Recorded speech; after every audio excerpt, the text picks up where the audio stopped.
This moment, Please. equity futures are absolutely surging on the S&P 500, up by 3.3%. It's the move in the bond market, the huge turnaround. Yields now higher by 7 basis points on a 10-year, higher on a 30-year. We go out to 88 basis points on a 10-year yield. A bit of dollar weakness flushes back through this market too, just south of 119, euro dollar 118.88. Global growth, demand coming back, a vaccine possibly helping us normalize this global economy. What does that mean? Lisa, commodities, crude, WTI up almost 8%, a 40 handle on crude. Yeah, and if you look into the actual data, it looks like Pfizer later this month will get some of the safety data necessary to see whether they can get emergency ratification, whether they can get approval to start rolling this out in emergency capacity. This is what everyone's been waiting for, John. Basically, what is the circuit breaker to the surge in COVID cases that we have seen?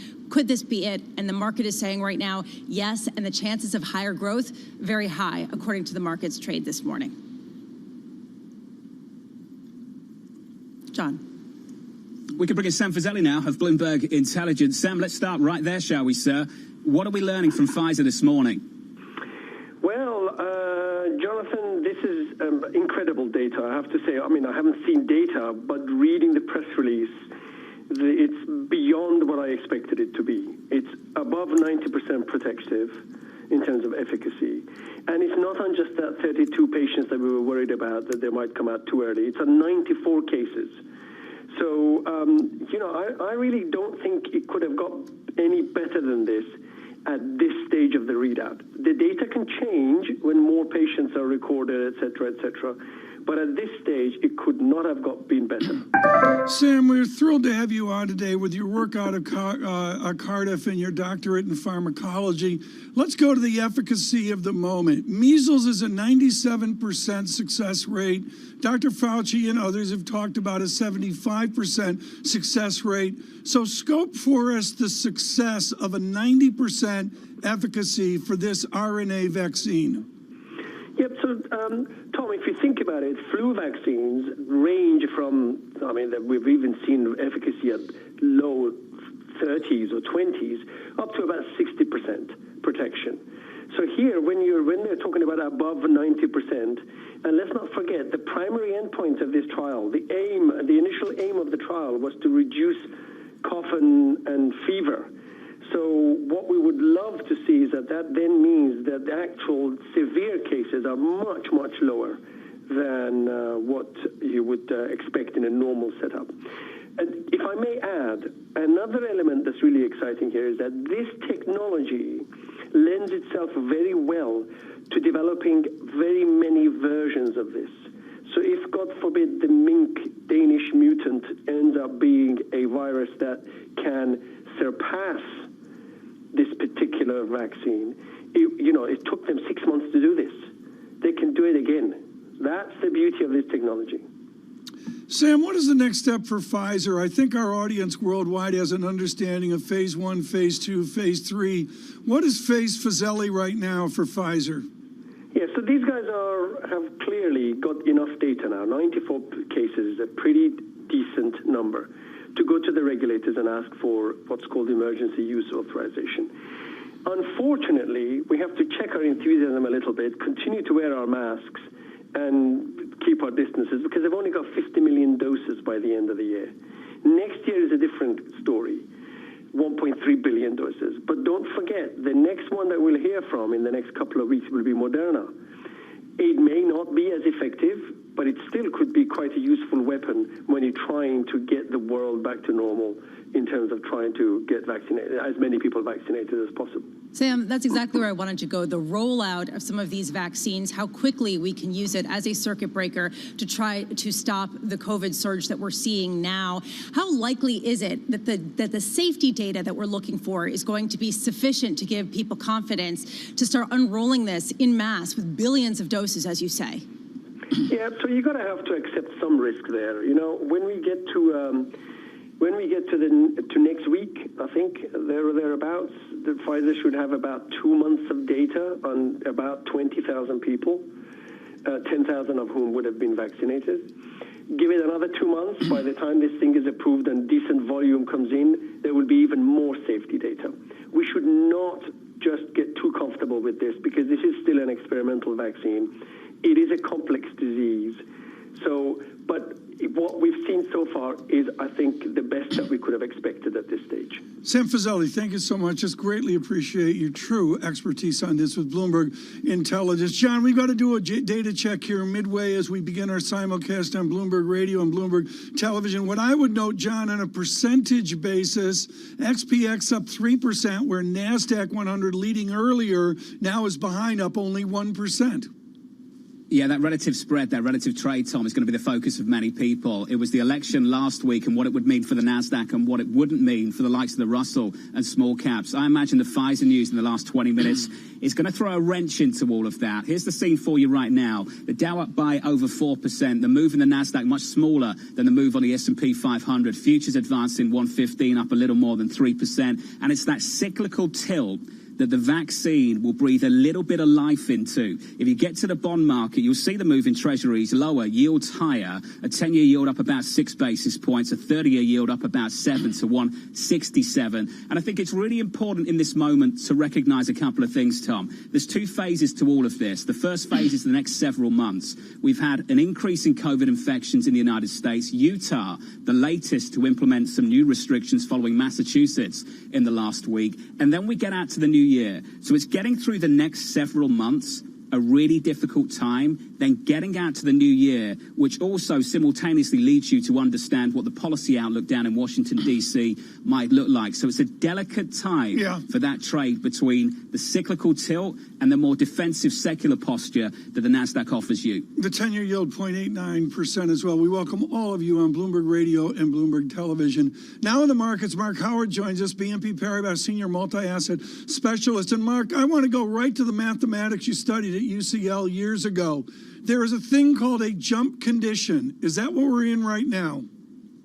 Well, whether it's a jump or just a surge of de-risking of hedges, it's definitely a volatile morning with people repositioning. As Jonathan said, you've got a number of narratives at play: the tail end of the election uncertainty narrative and the surge in a growth narrative, and people looking beyond the bottom of the virus. And, until you have a vaccine, you couldn't really look beyond the bottom. But if we get more data like Pfizer's and good results out of Moderna, the market will definitely shift there. Mark, we've just got these two narratives rubbing up against each other this Monday morning, but the outcome for many people is the same. Stocks higher. What's the difference, Mark? Well, Jonathan, I think it's important to deconstruct what happened last week. Last week, we saw very clearly global players pivoting on the election, and we saw retail investors pivoting. You saw that in the ETF flows, and as you mentioned, in the tech space. But we did not see the major institutions. We didn't see the major funds, the major hedge funds, because there was still this churn, this uncertainty around the virus, which was clearly spiking, and the attendant impacts on potential future growth. Now, those players are likely to both, to pile in and readjust, especially because of the seasonals. And that's what's really important here. The fourth quarter, the repositioning ahead of the end of the fiscal year for many of these institutions, insurance companies, pensions, endowments, they want to put the position on in Q4 to ride in Q1. So, Mark, you said that this could be partly a whipsaw as people unwind hedges. Can you talk about the next 2 weeks, 3 weeks, 4 weeks as a market participant, what you are looking for to figure out whether this is confirmation of the end of the pandemic sooner rather than later, or whether you have to start considering what this means for fiscal support and other measures that currently are sort of the presiding narratives over the market?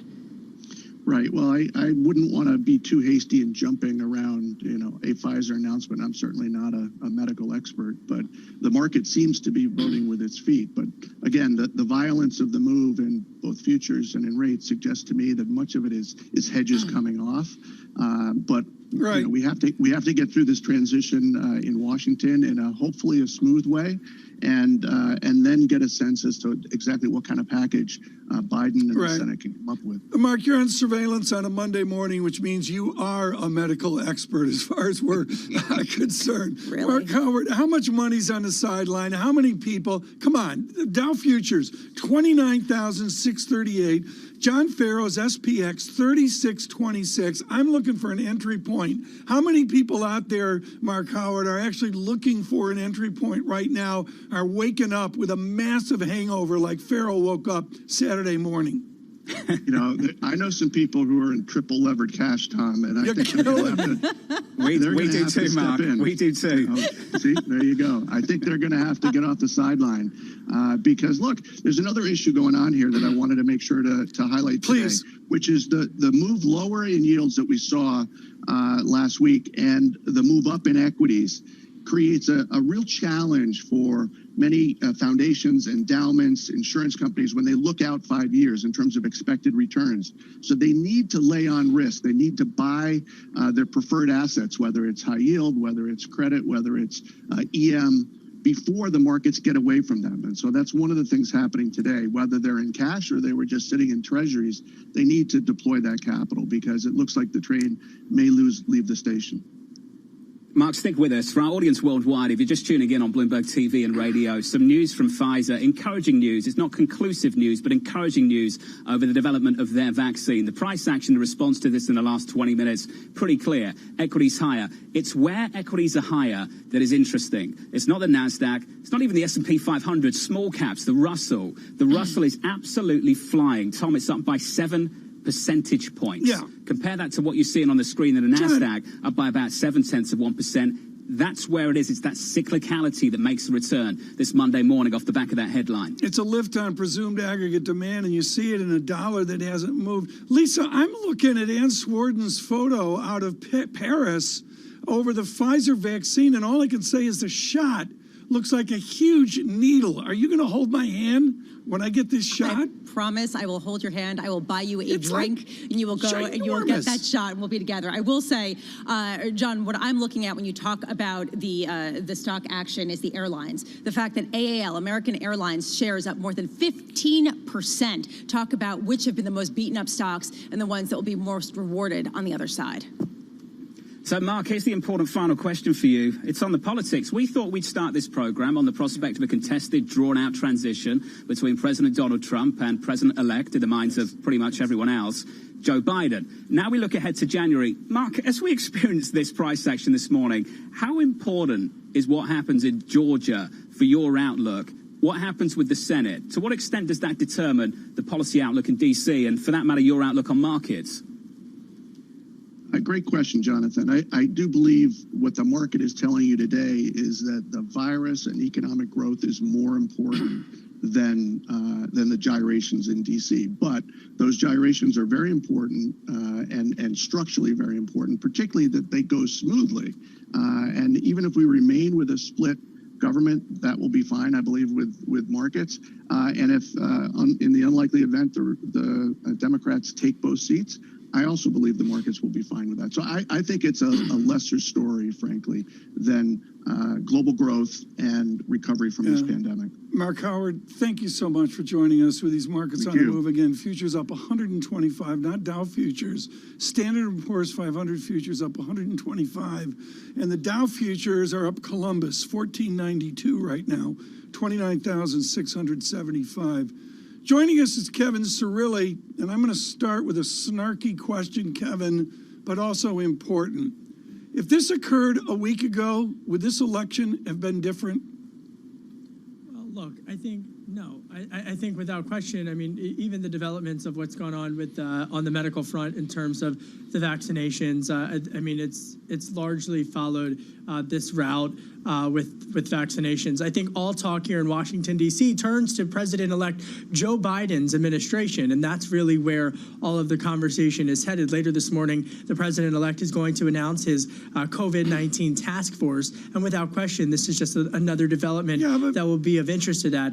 Dr. Fauci, Tom, as the President-elect has said during the campaign, will no doubt still continue to play a key role in that task force. Well, one of the mysteries of Saturday and Sunday, no doubt. Kevin, I believe the 46th President of the United States, 45th President of the United States, Mr. Trump, likes a stock market that goes up. He has been invisible for 4 days. Is this ginormous market enough to make the president visible this morning? Well, there's two things. First and foremost, many Republicans have found it concerning about the president's lack of communication as it relates to where things stand right now for their legal challenges that they are still pursuing, that the president's current reelection campaign says that they are still pursuing. Secondly, prominent Republicans spoke out over the weekend, including former President George W. Bush, as well as Senator Mitt Romney, a Republican from Utah.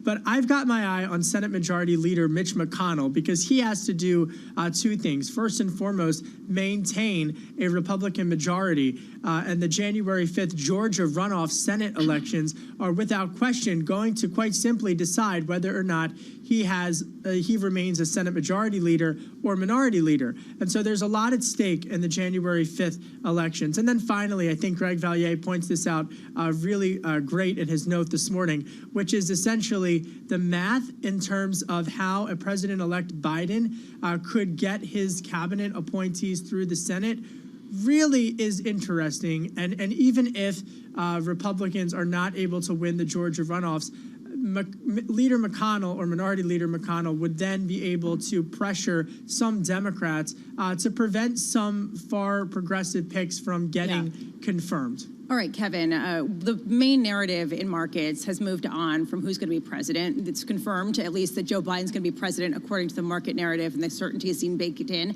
We're also going to have a split Congress, according to markets, seemingly. And I'm wondering if you compare the vaccine news that we got this morning, the efficacy of the Pfizer vaccine, can you pair that with the impetus to get some sort of fiscal support passed? Does this greatly diminish the urgency that you're going to be hearing today throughout the halls as people call out Kev to you to get something passed?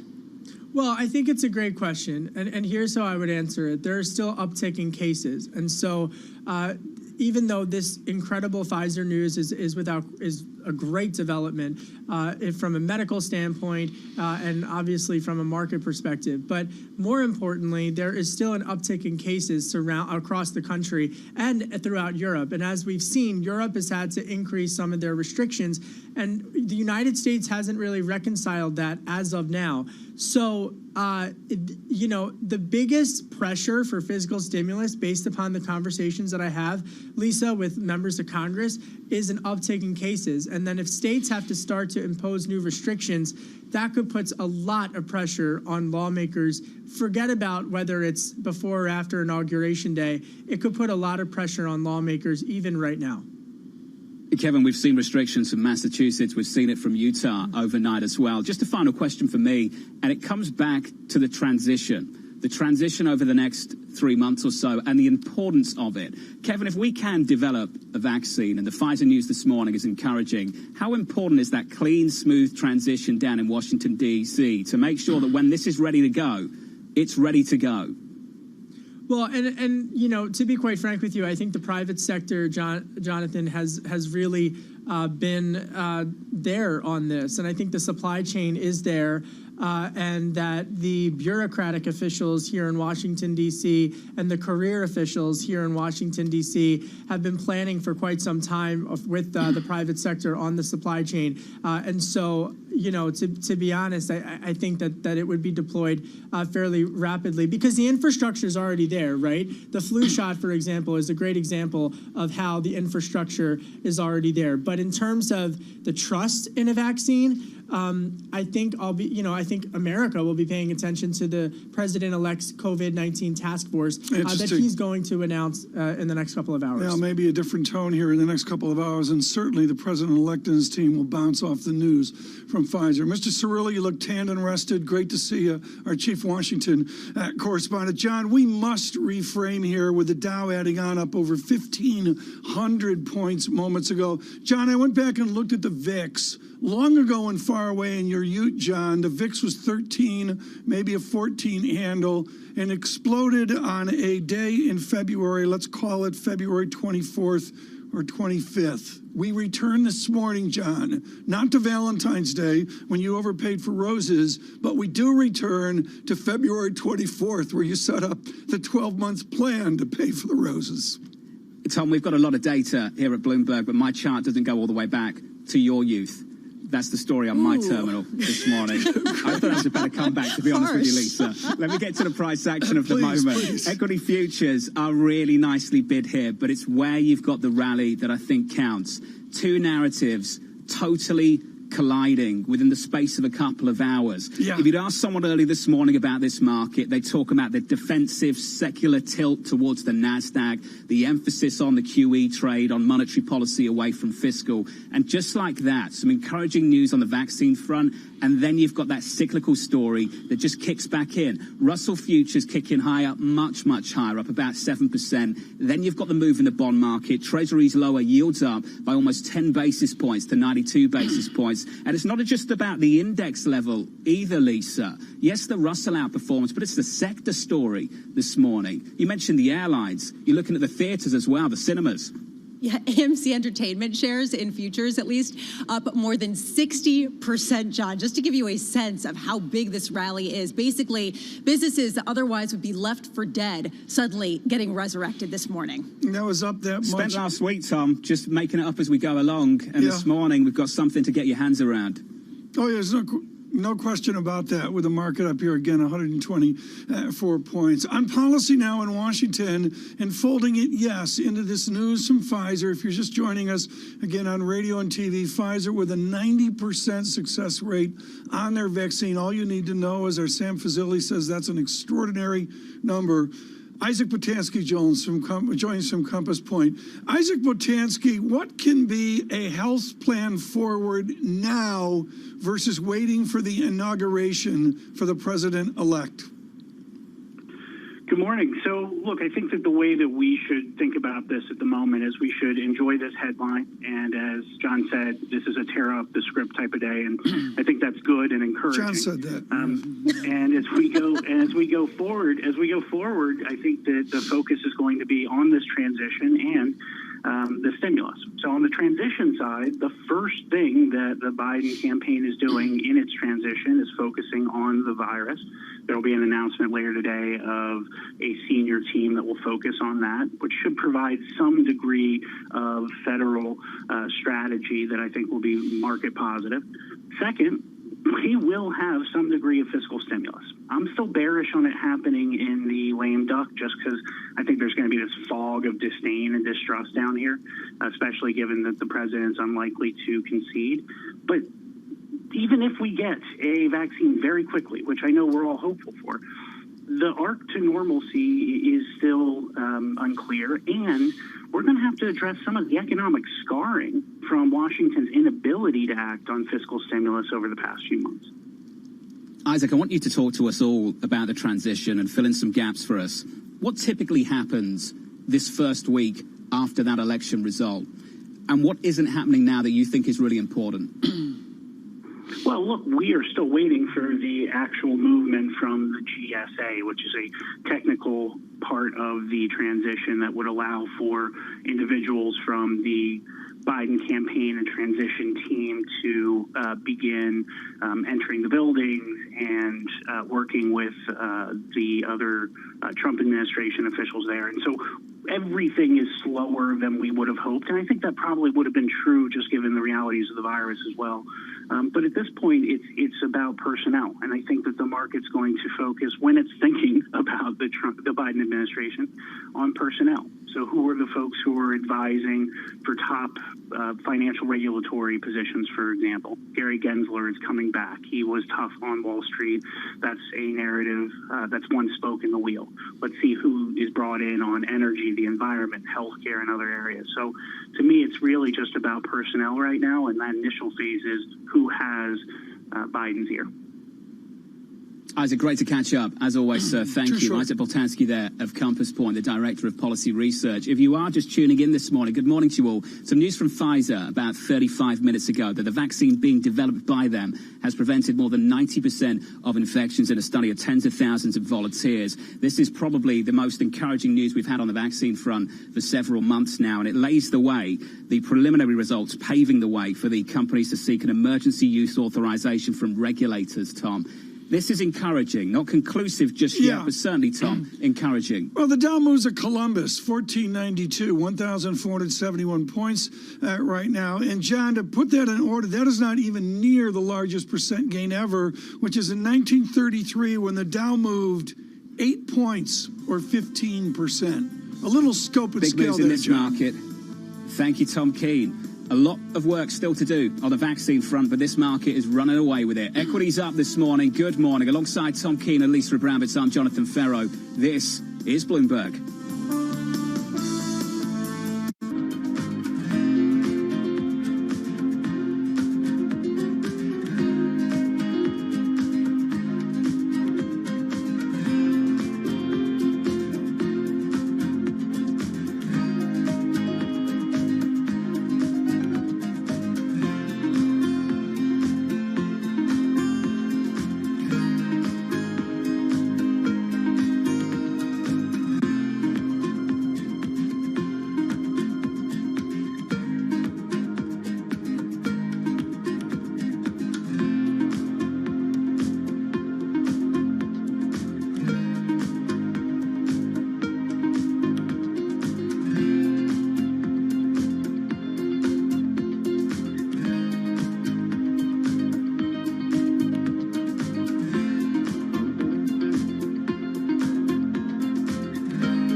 women leaders were actually better at controlling the deaths from COVID-19. Do you think out of this pandemic, we'll see more countries be willing to elect female leaders? When we look at women leaders, we tend to project on them baggage that they shouldn't bear. Women are given an opportunity when no one else wants to do the job. Women had a very clear objective.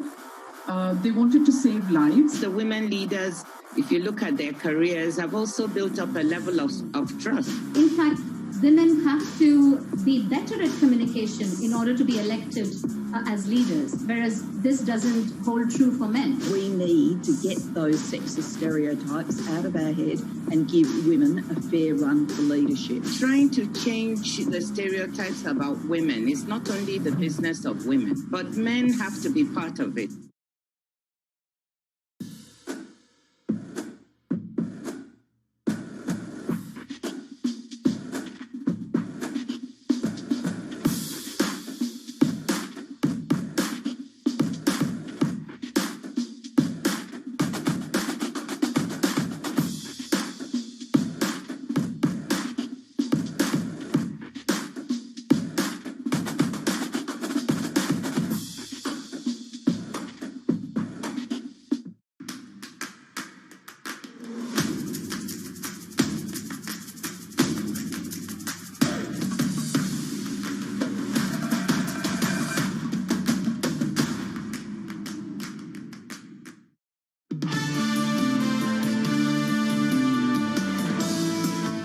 From New York and London, for our audience worldwide, good morning to you all. Alongside Tom Keene and Lisa Abramovich, I'm Jonathan Ferro. Let's get straight to the price action of this morning. 2 hours away from the opening bell in New York City, and the move in equity futures is just clear and obvious off the back of that headline from Pfizer. Futures up, futures bid, but it's the nuance around this. You need to watch the spread between the NASDAQ and S&P 500 futures. And S&P 500 futures had the bigger lift, but it was in the Russell, the small caps, where you got that cyclical tilt that really gave things a lift. And that's the story here. Two colliding narratives. Do you want that defensive secular story that you get from the NASDAQ, or the more optimistic cyclicality that you could get from the Russell? Switch up the board in the bond market. The bond market over the last couple of weeks has just felt like one big chunky fat QE trade, and you saw that early this morning in Italy with the BTP 10-year yield at all-time lows. What do you get off the back of a vaccine headline that is encouraging news over a vaccine? It means treasuries, sovereigns, lower. The idea being you take the emphasis, once again, off the story on monetary policy. Yields up 8 basis points on a US 10-year to 90 basis points. That's the story in bonds. I'm going to finish on foreign exchange, Tom, just quickly. In an FX market, risk on with a cyclical tilt, outperforming the Aussie up 0.7%. What do you want to see underperforming the Japanese yen? Dollar yen, 104.41, up by about 1 percentage point. Tom Keene, that is what risk on looks like in the FX market. I'm watching euro yen there as well. 124.15 has been stronger euro through the morning. It gives some of that up. Stronger euro, weaker yen this morning. Right now on fixed income and really framing in a global macro strategy at Morgan Stanley is Matthew Hornbach, and he joins us on this day of election results, this day of plans for COVID, and this day of a jump condition in the market. Matt, let's go back to Vassar Economics, where you had to define a jump condition. Is this a jump condition? Tom, thanks for having me on. This is clearly an important day for the world. We still have some wood to chop, right? I mean, we still have to get the vaccine further tested. It has to be distributed around the world.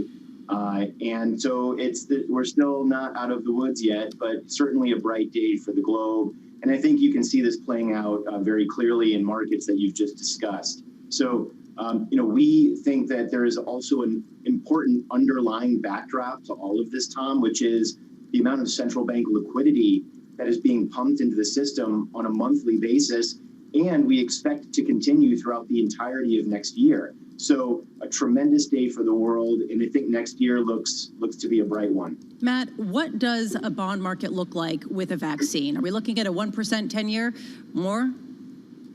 Lisa, we do think that yields are going to be angled higher over the course of the coming year. We have recently been very bearish on the Treasury market. It's a rare day for me to be bearish on the Treasury market, but we have been bearish up until this point. We do think that there is good scope for the curve to steepen further, and clearly today is a day in which you'll see the Treasury curve continue to move steeper. So we think a Treasury market with a vaccine is one where the Fed is going to slow play it for sure. That's going to prevent intermediate yields from rising too much, but the back end of the yield curve should be lifted higher, especially as break-even inflation rates continue to expand. So, Matt, here's the story for me. We know what the world looks like with a vaccine because we know what the world looks like without COVID-19. And Treasury yields didn't exactly get away from themselves back then either. And most people might make the argument this morning that looking out over the next several years, even with COVID-19 under control, trend growth could well still be lower, inflation could well still be low, and rates, we might not see a recovery in Europe once again that justifies a rate hike. So, Matt, what would your response to that be? Why would a recovery with a vaccine be any different to what we saw in the previous 10 years when we didn't even have COVID-19? Yeah, John, I think the answer here ultimately comes down to central bank monetary policy strategy. And what we've seen from these central banks is that they're willing to keep interest rates much lower for longer. I mean, we've been using that phrase for over a decade now, so why not continue to use it? But we do think that these new monetary policy strategies are going to end up weighing on the equilibrium level of long-term interest rates, the equilibrium level of the yield curve. Everything is going to be lower and flatter for longer. That doesn't mean that yields are going to stay low in perpetuity, but it does mean that the equilibrium levels are coming down, John. Do you assume then, Matt, that the previous peak on a 10-year yield of the previous cycle just won't be achieved again?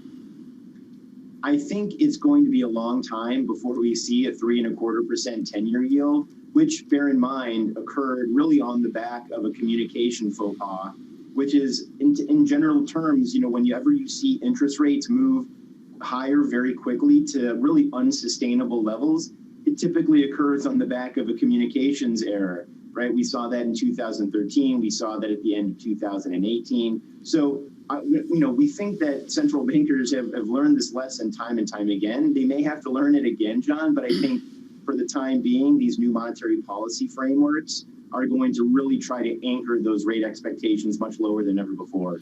Matt, I want you to channel one Michael Wilson. You talk about frameworks. Does this equity market frame the forecast or the expectation for revenue growth and earnings growth?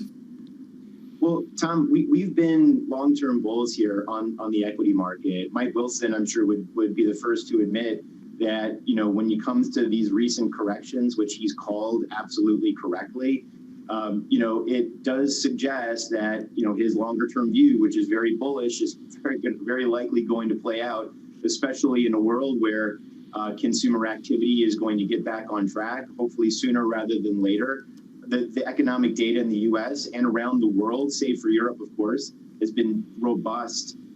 And so, yes, this long-term bullishness that Mike Wilson talks about, we're going to continue to aim in that direction. And we think that we will hit those targets next year.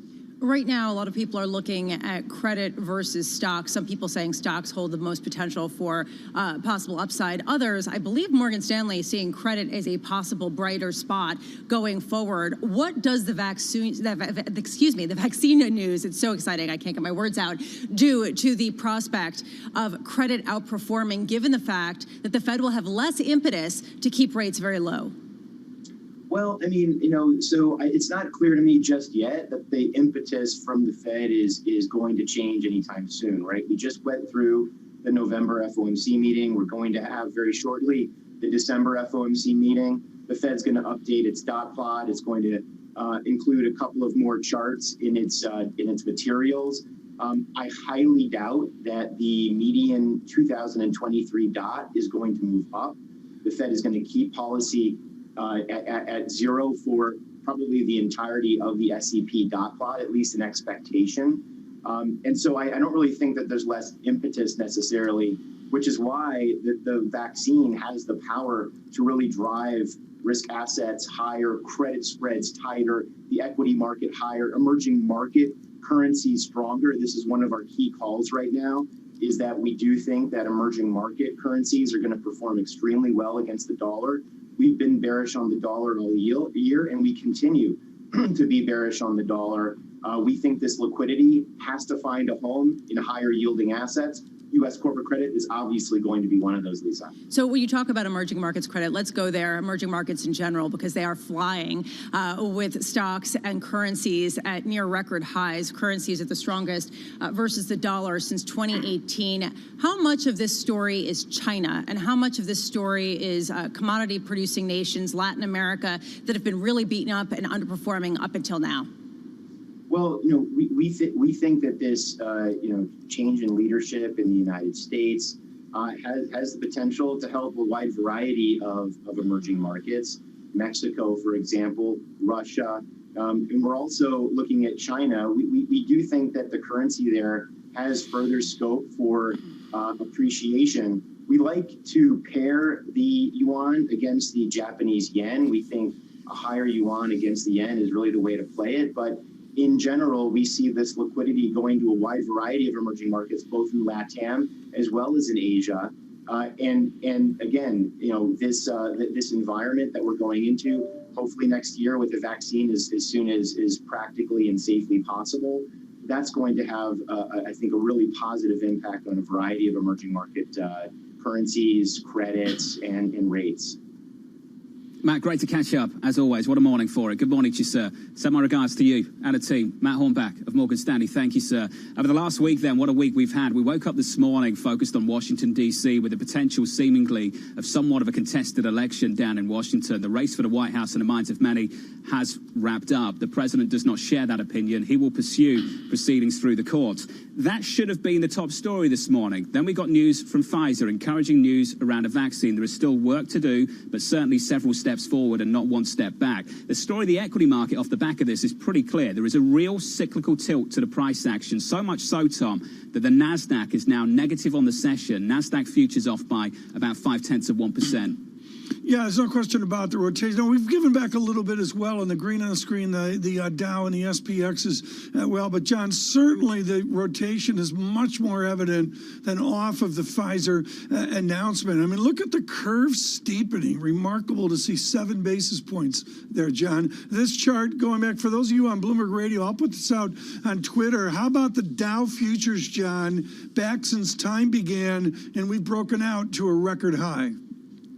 Does that go back to your youth? I can't see the other axis, Tom. It's too far away from me. That's good. We keep the axis small. It goes back to 2003, wise guy. Do we?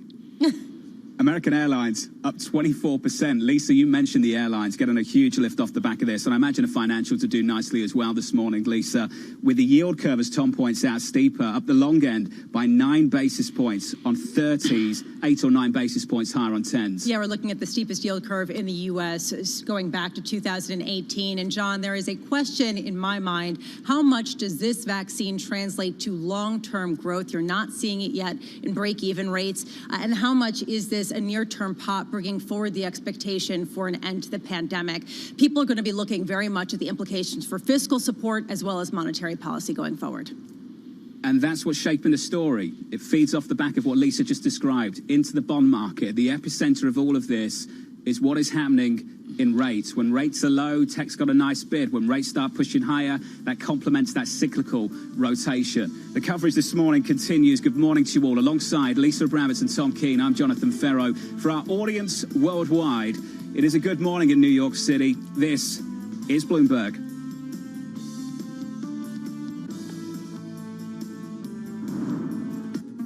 With the First Word News, I'm Ritika Gupta. President Trump plans more legal moves on the election today. Still, Bloomberg's learned that recognition is growing amongst his inner circle that efforts to overturn Joe Biden's victory will be futile. But some advisors have urged the president to pursue focused legal challenges.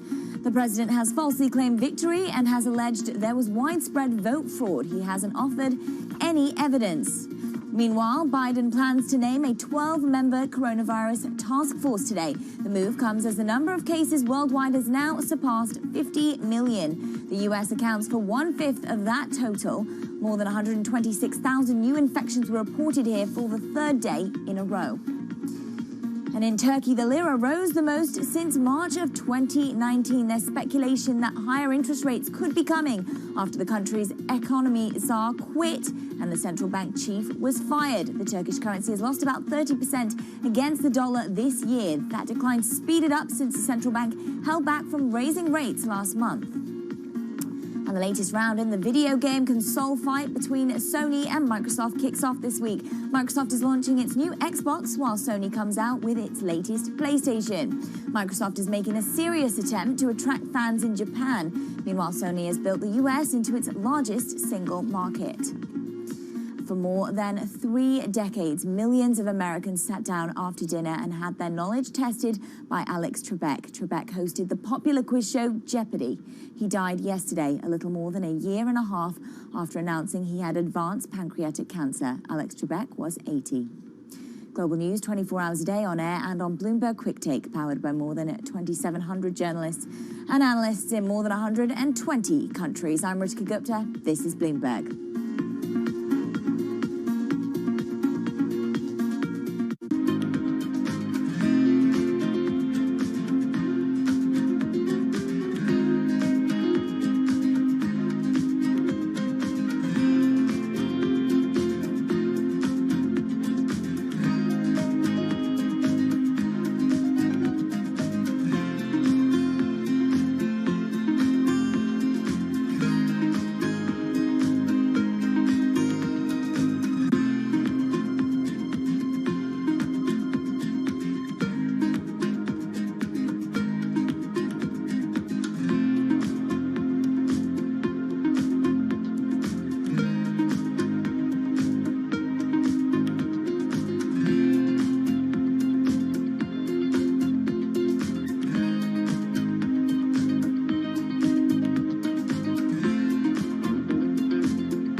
This is Bloomberg Best, your weekly review of the most important business news, analysis, and interviews from Bloomberg Television around the world. Ken Burns, welcome to Bloomberg Big Decisions. We have always been a mixture of things.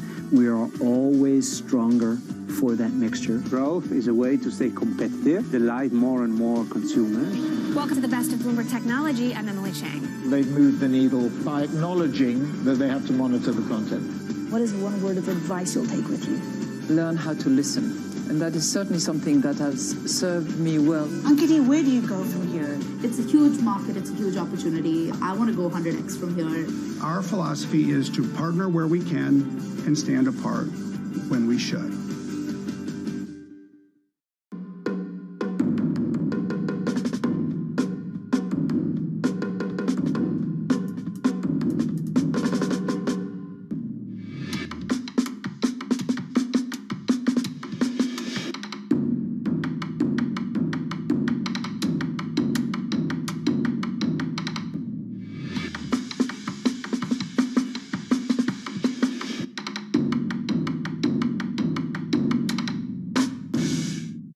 What is happening today in India is actually a determination to rebuild our economy.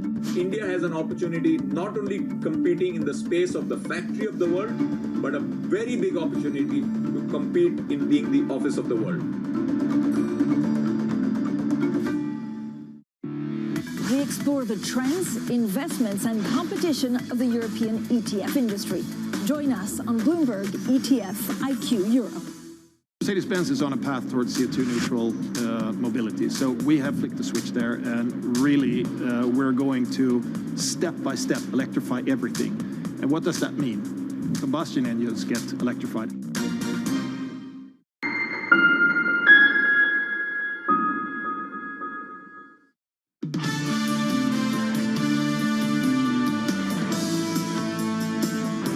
From New York and London for our audience worldwide, good morning to you all. Alongside Tom Keene and Lisa Abravis, I'm Jonathan Ferro. What a morning worldwide for this market. Let's check in on the price action. Encouraging news out of Pfizer. Equity futures up 3.66%. There is a huge cyclical tilt to this market move, I've got to say. Lisa mentioned the airlines. The likes of American Airlines up more than 20% in pre-market trading. It sends treasuries lower, yields higher, up 10 basis points to 0.92%. In the commodity market, up about 8.5% on WTI. We reclaim a 40 handle on WTI crude. There are two time frames you've got to grapple with here. A really tough short-term one right in front of your face right now. COVID cases, record highs in the United States. More restrictions from Utah following Massachusetts last week. That's the short term. On the horizon over the long term, things could get better. This from the president in the last couple of minutes. The stock market is up big. Vaccine coming soon. Report 90% effective.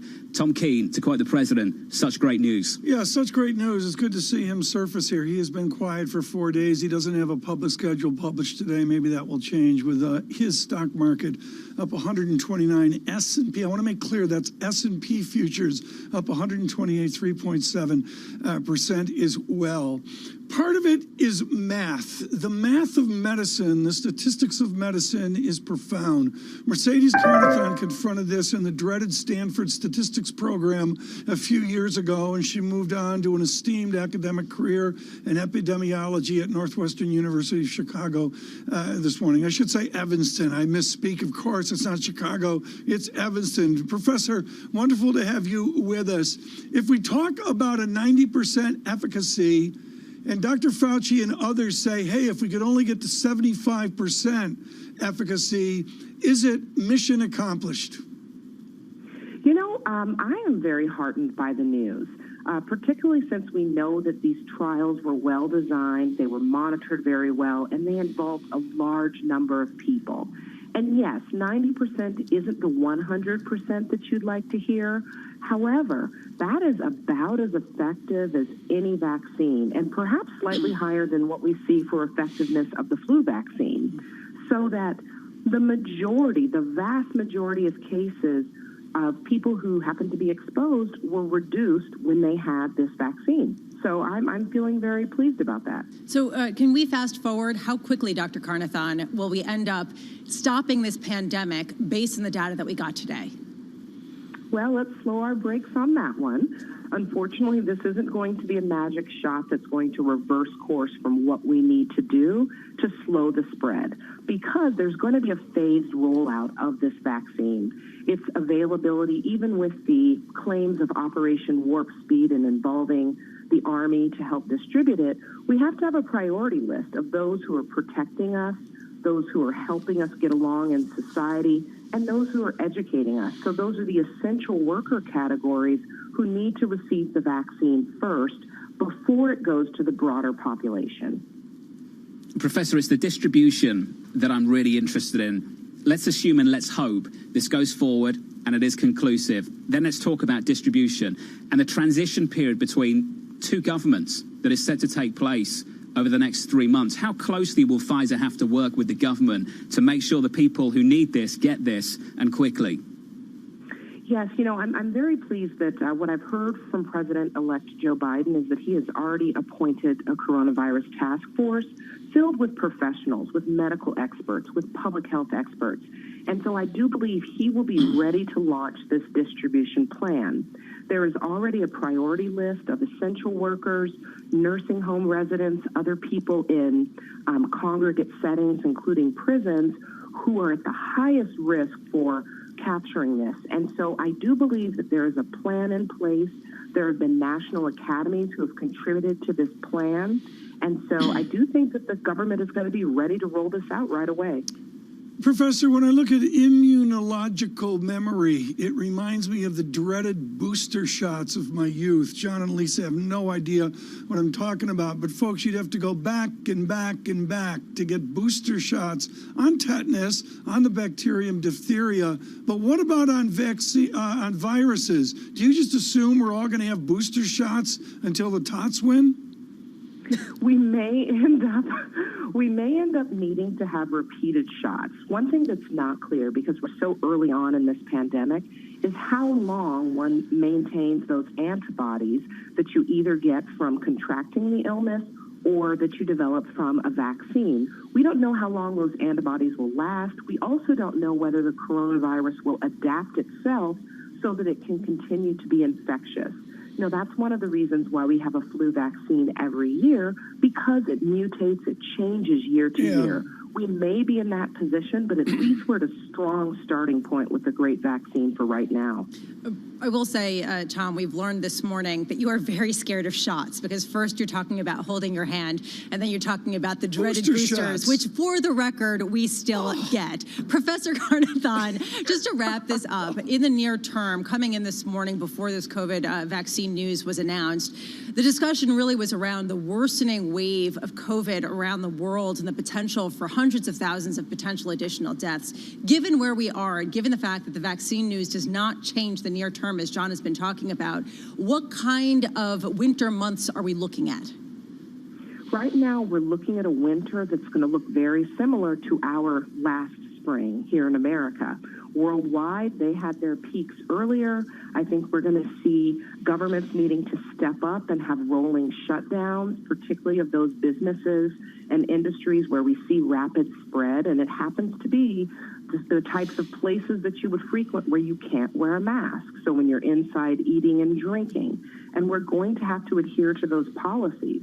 What I'm hopeful we can maintain this time is availability of our hospital systems. I'm hopeful that we won't become overwhelmed.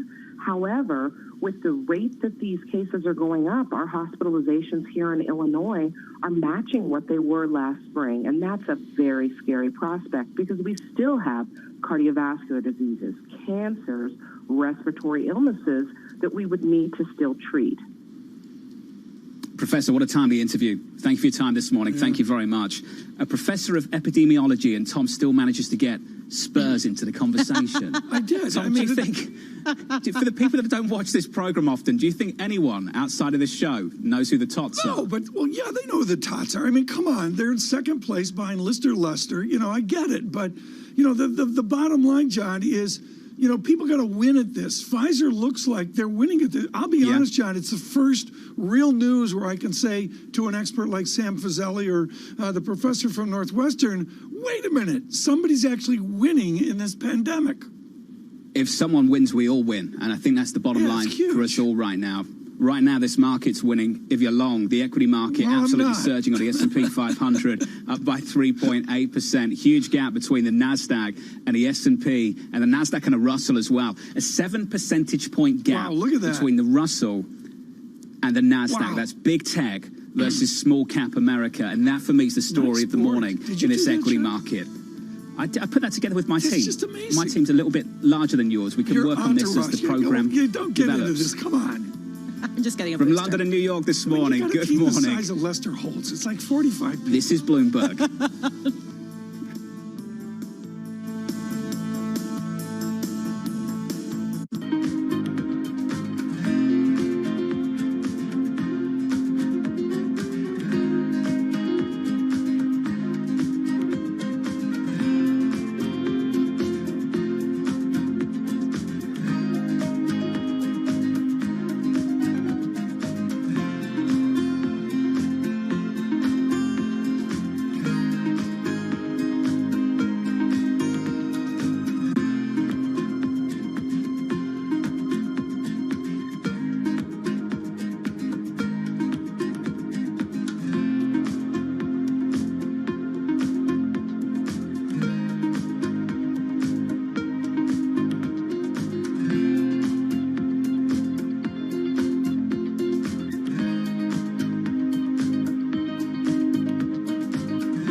The big concern is climate change. We can see the global warming accelerating at the moment, and the goals that we must hit are so ambitious. It's 1.5 degrees by 2050, being climate neutral in terms of emissions by 2050. That's a huge challenge. We have to reduce emissions by 50%, 2030, 2040 again. It's very, very ambitious, and mobility plays such a crucial role in there.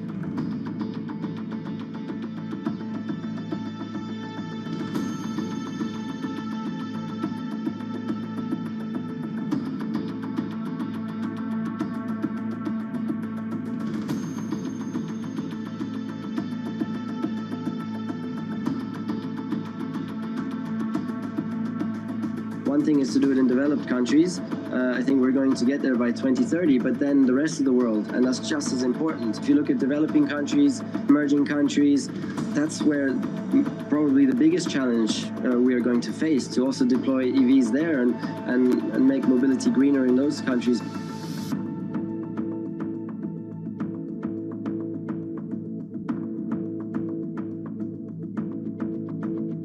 I know it's possible to move mobility forward fast enough to be able to do its part in this fundamental threat that we're facing.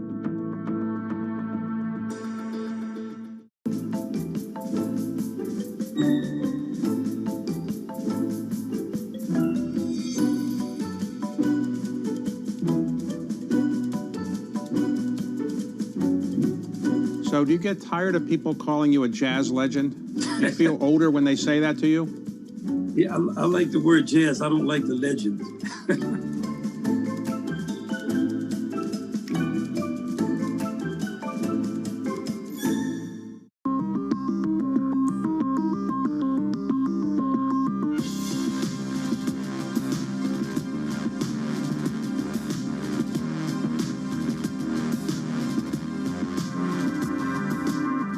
This is a market that over the past few weeks has made it clear it wants to go higher. It got a little spooked by the idea that geopolitical tensions are rising. The Boston Symphony Orchestra presents BSO at Home. While you stay inside, enjoy a curated collection of archived concerts and behind-the-scenes stories from BSO musicians. BSO Homeschool provides lessons for music lovers of all ages. New performances and messages from musicians are added regularly. Enjoy these selections and much more at bso.org/at-home. Market markets will probably judge this that this is no longer a contested election. Patience is the real key here, and what the market wants to see is something that is orderly. The longer the uncertainty, the more the stimulus talk is going to be delayed. People are going to worry about growth again. The balance might be tilting slightly towards accepting a little bit more risk. The Fed has a very tough job right now. They're basically you're out of tools. It's going to get worse before it gets better. A lot of regions may see double dips. This is Bloomberg Surveillance with Tom Keene, Jonathan Farrow, and Lisa Abramowitz. Good morning, everyone. Jonathan Farrow, Lisa Abramowitz, and Tom Keene. An extraordinary Monday. The weather in New York City has been absolutely lights out. How about the best November since time began? And maybe that's what we have. Whatever your view on the election, we'll get to that in a moment. But with the bombshell from Pfizer on a vaccine here this morning, the market goes straight up. The president, radio silence for 4 days, and we get a tweet out, John Farrow and Lisa Abramowitz, from the president, and he says very simple, stock market up, big, vaccine coming soon, report 90% effective, such great news. And John, in this moment, we continue to see, I'm going to call it a second surge of market performance. Yeah, Tom, this morning is not about the politics, it's about the science, and the news is encouraging. And you can take last week's narrative and just put it in the shredder this morning. It's about an advancement on the science, and we hope at some point in the not-too-distant future, it's conclusive. But that just brings the cyclicality back into this market in a huge way. It breathes some life back into that rotation that started to struggle last week with the NASDAQ very much on top. I can tell you, Tom, it's pretty clear and evident for us all this morning. The NASDAQ is not on top. The NASDAQ is struggling versus the likes of the small caps, the Russell. We're going to do the data all together here this morning. It's so important. Before we get to Dr. Fazeli, the VIX comes in 23.62. John, the VIX from 41 to 23. I've been looking for an entry point. John Farrow, did I miss it? You missed it about 2 hours ago when that news from Pfizer dropped, Tom Keene. The bond market lower, the curve steeper, yields up 10 basis points on a 10-year to 0.92%. And Tom, just quickly, the moving crude, 40 handle, approaching 41, up almost 10 percentage points on the morning. We're seeing it correlated across the market. Lisa, I've got to ask you the money question for the deeper fixed income market. 10-year yield explodes to 0.92%. Lisa, what is the significance of a 1% 10-year yield? Well, you're seeing that, frankly, in what John was talking about, which is the NASDAQ, the fact that it's barely gaining and at one point was even negative on the morning, the idea that the rate-sensitive stocks are going to potentially outperform if you're looking at, like, the banks, and it's going to underperform if you're looking at big tech, which has been used as a proxy for safety and for this rate bet. Looking at this market, though, I really think that the theme of the morning has to be what John is talking about, which is bridging the gap between the near term and the little bit longer term. Yes, the pandemic will end,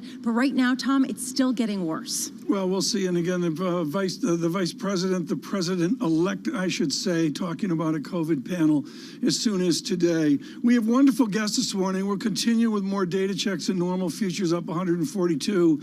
But right now, Dr. Fazeli checks in with a house call. He is with Bloomberg Intelligence and is truly expert in pharmacology. Sam, identify for us within this news what we need to know, away from the punditry.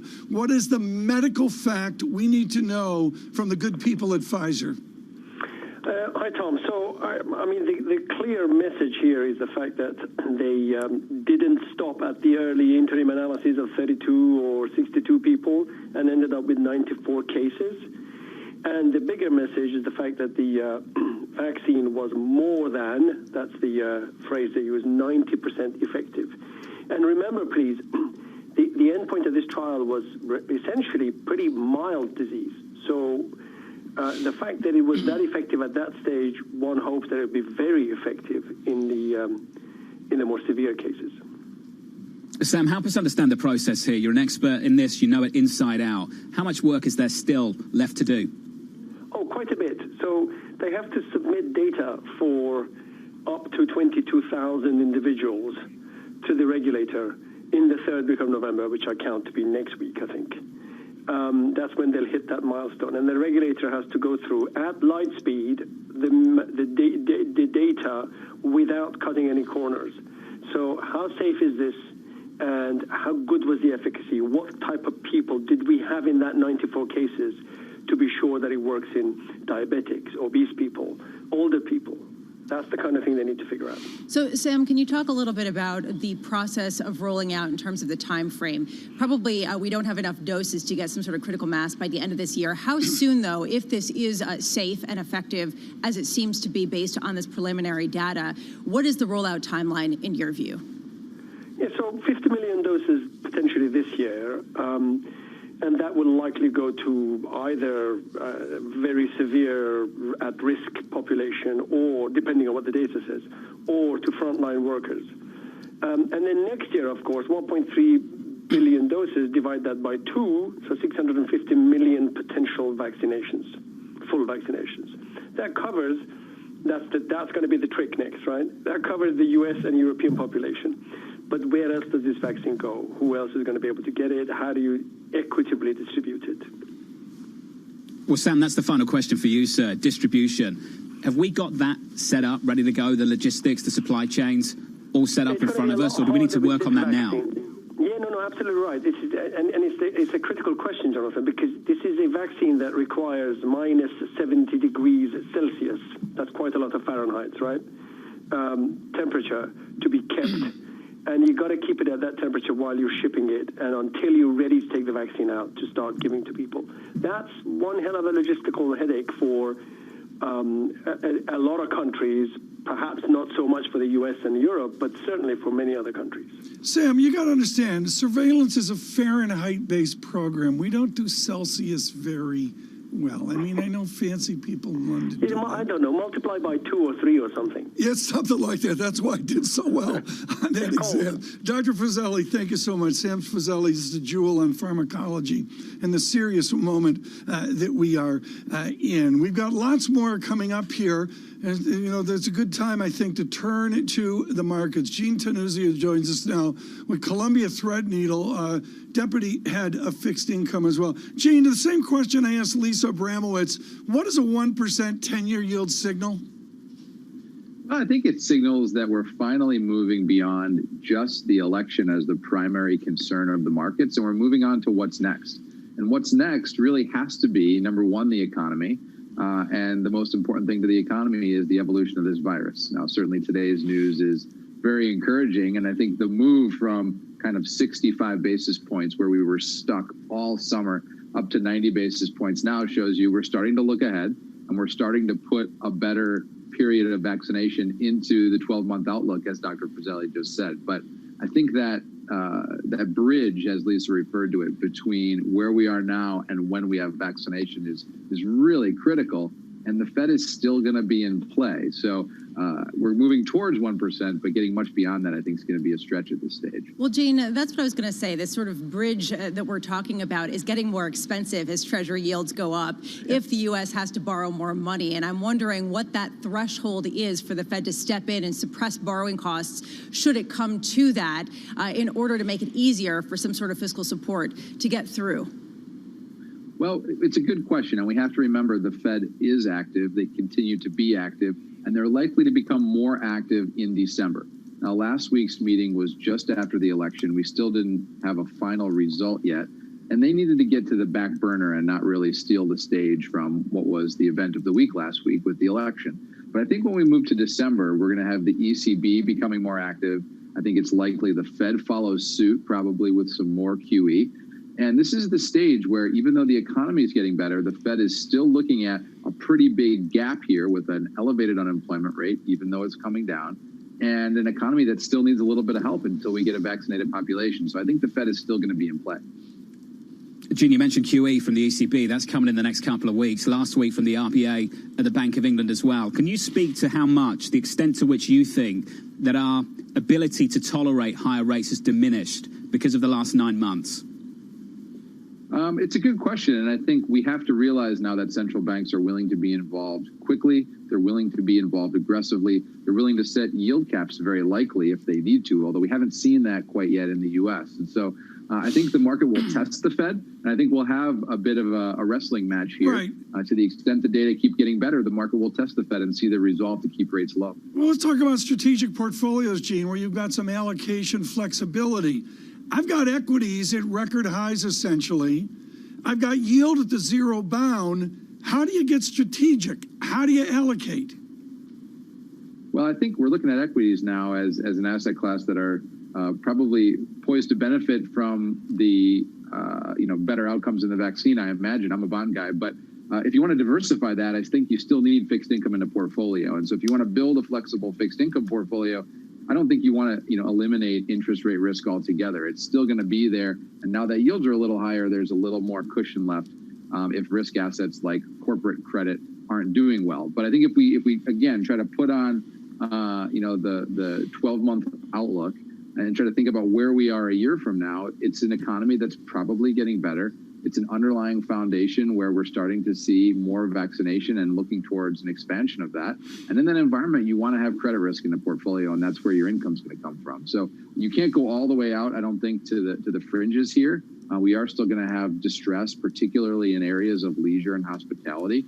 But I think if you look at, for example, the higher quality end of high yield or the consumer, which is doing remarkably well, the mortgage-backed securities market, I think, is very attractive here. So I think you want to diversify on the fixed income side and still hold some duration for insurance purposes. When you say that there's still potential value in credit, I do wonder where, because I'm looking at junk bond yields headed toward record lows, basically investors getting almost the least compensation ever to own riskier credit. Is this a cry to go into emerging markets and other areas and bet against the dollar, or do you double down and expect that we could see even further gains and new record lows on high-yield bonds?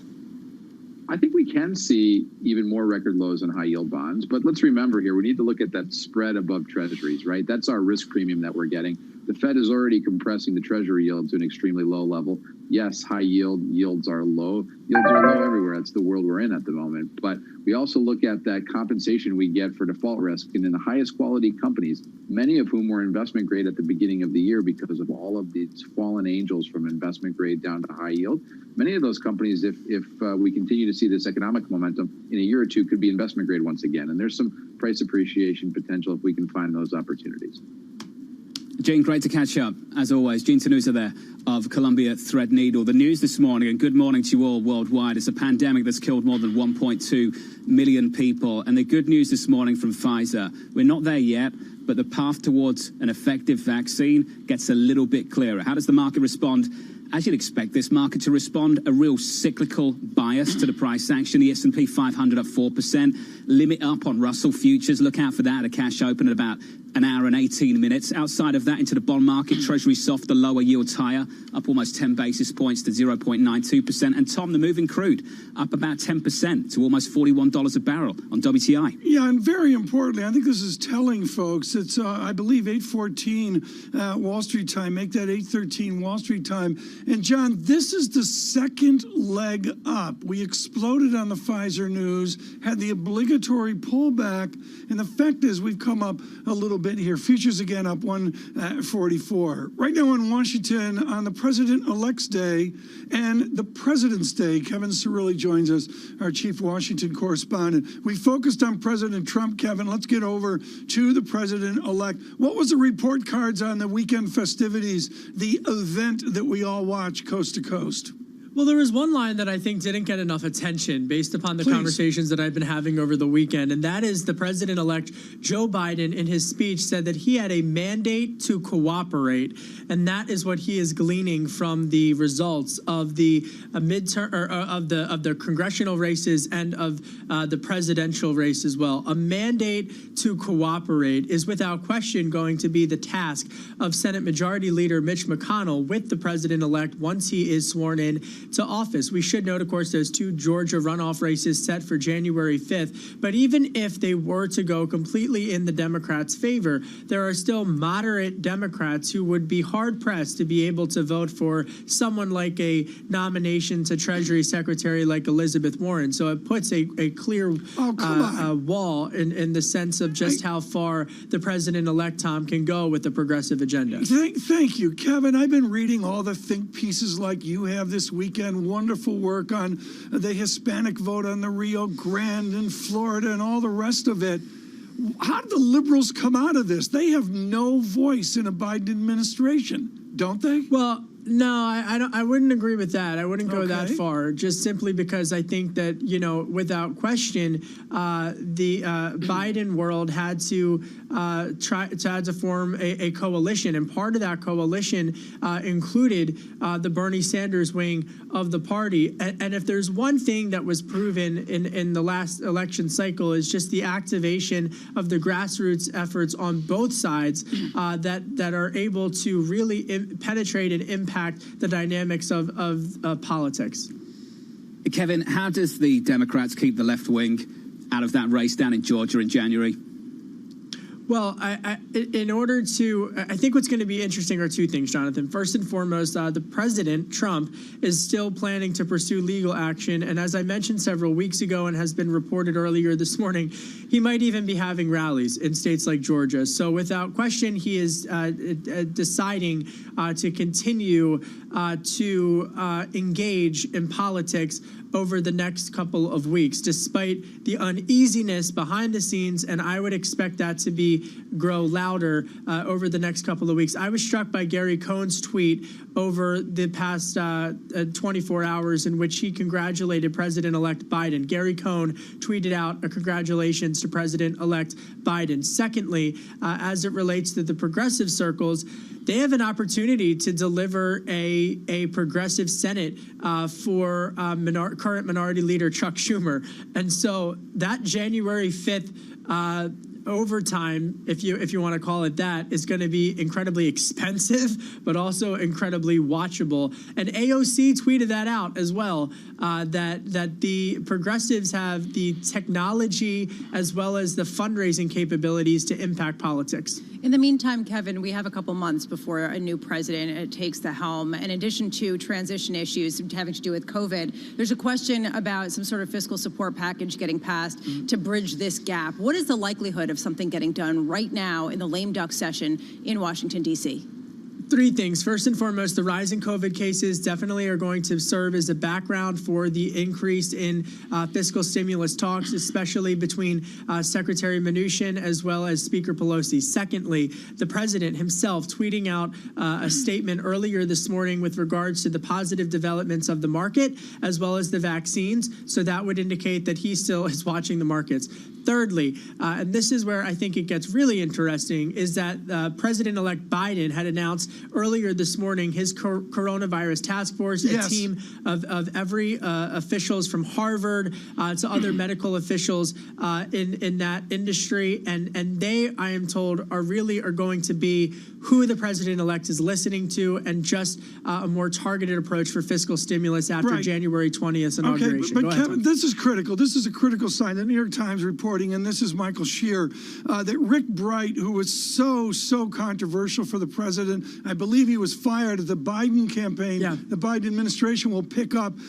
Dr. Bright is one of their COVID experts. Is that what we're going to see, which is a huge coalescence towards the president-elect's unity?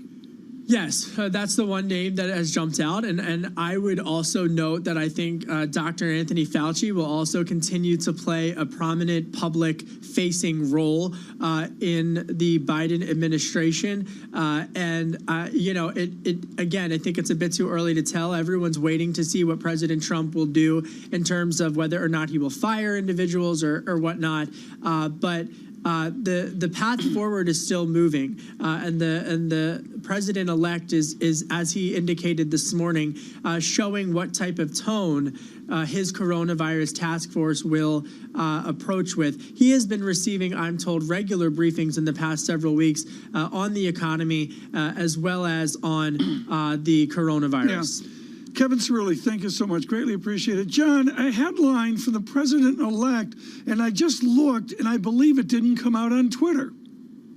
We've got a headline coming from the EU as well, Tom, which I want to bring to our audience just quickly. The EU giving the green light to trigger $4 billion of tariffs on the United States. This is an ongoing battle over aid to Boeing, and it has gone back and forth over aid to Airbus as well over the last several years, Tom. It's something that goes back a long time. My question this morning, though, is about how the relationship between the United States and the Biden White House develops with Europe. There is a lot of concern in the United Kingdom that the UK might look very lonely outside of the European Union. Front page of the Times yesterday, Tom, was, Mr. President, there's a call, there's a Mr. Johnson on the line. Would you take it?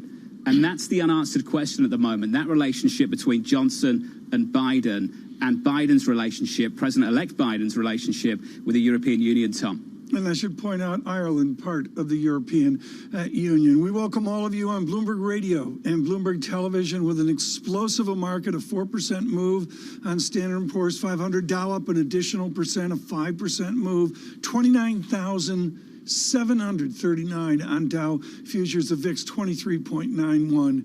Right now, to sort out some of the policy drive forward, Jared Seberg joins us with Cowen and their acclaimed Washington policy and analysis team. Jared, so many different flows, so many different smaller elections, smaller issues as well. Sort out the debris. Who won the election? Oh, I think this is a clear victory for the moderate side of the Democratic Party. You had a coalition really get behind Joe Biden. I think you had losses in the House that over time are going to be attributed to some of the socialist labeling that's associated with some of the more radical members of the Democratic Party. And I think as we dissect this election, it's going to show that the path to national power is still through the more moderate side of the party and not through the most progressive side. Jared, you're going to have a lot of Monday morning quarterbacking for a very long time with respect to this race. Right now, though, we are moving forward and looking toward a pandemic that is worsening. What will the transition between the Trump administration and the Biden administration look like? And will it be different than what we have seen in the past? 100% it's going to be different because we have a GSA, which is an obscure government agency that normally nobody ever hears of. But GSA gets to officially start the transition. It's run by a Trump appointee, and at least as of early this morning, they still have not signaled that the transition is ready to start.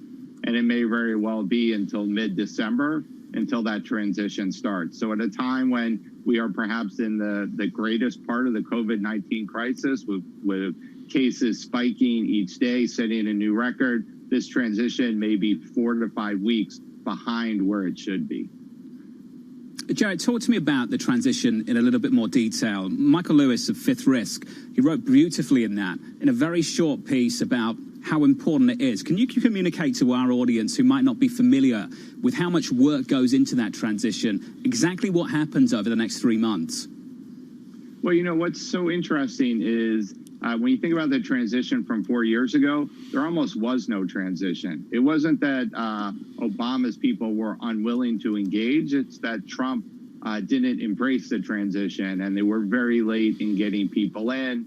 And what you saw was it took almost a full year before Team Trump really got control of the regulatory agencies. Biden's people understand that you can't waste a year, and they're going to want to get on this much more quickly.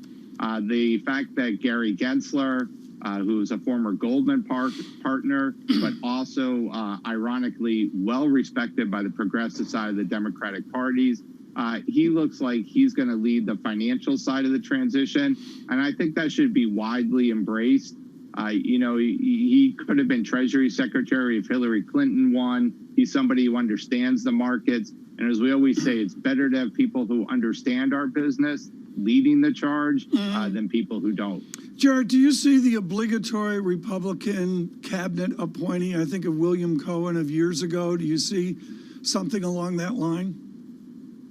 So, I wish I could be that optimistic and to say that, Joe Biden's going to go back to the way it was, where your initial cabinet appointees always included one person from the other party.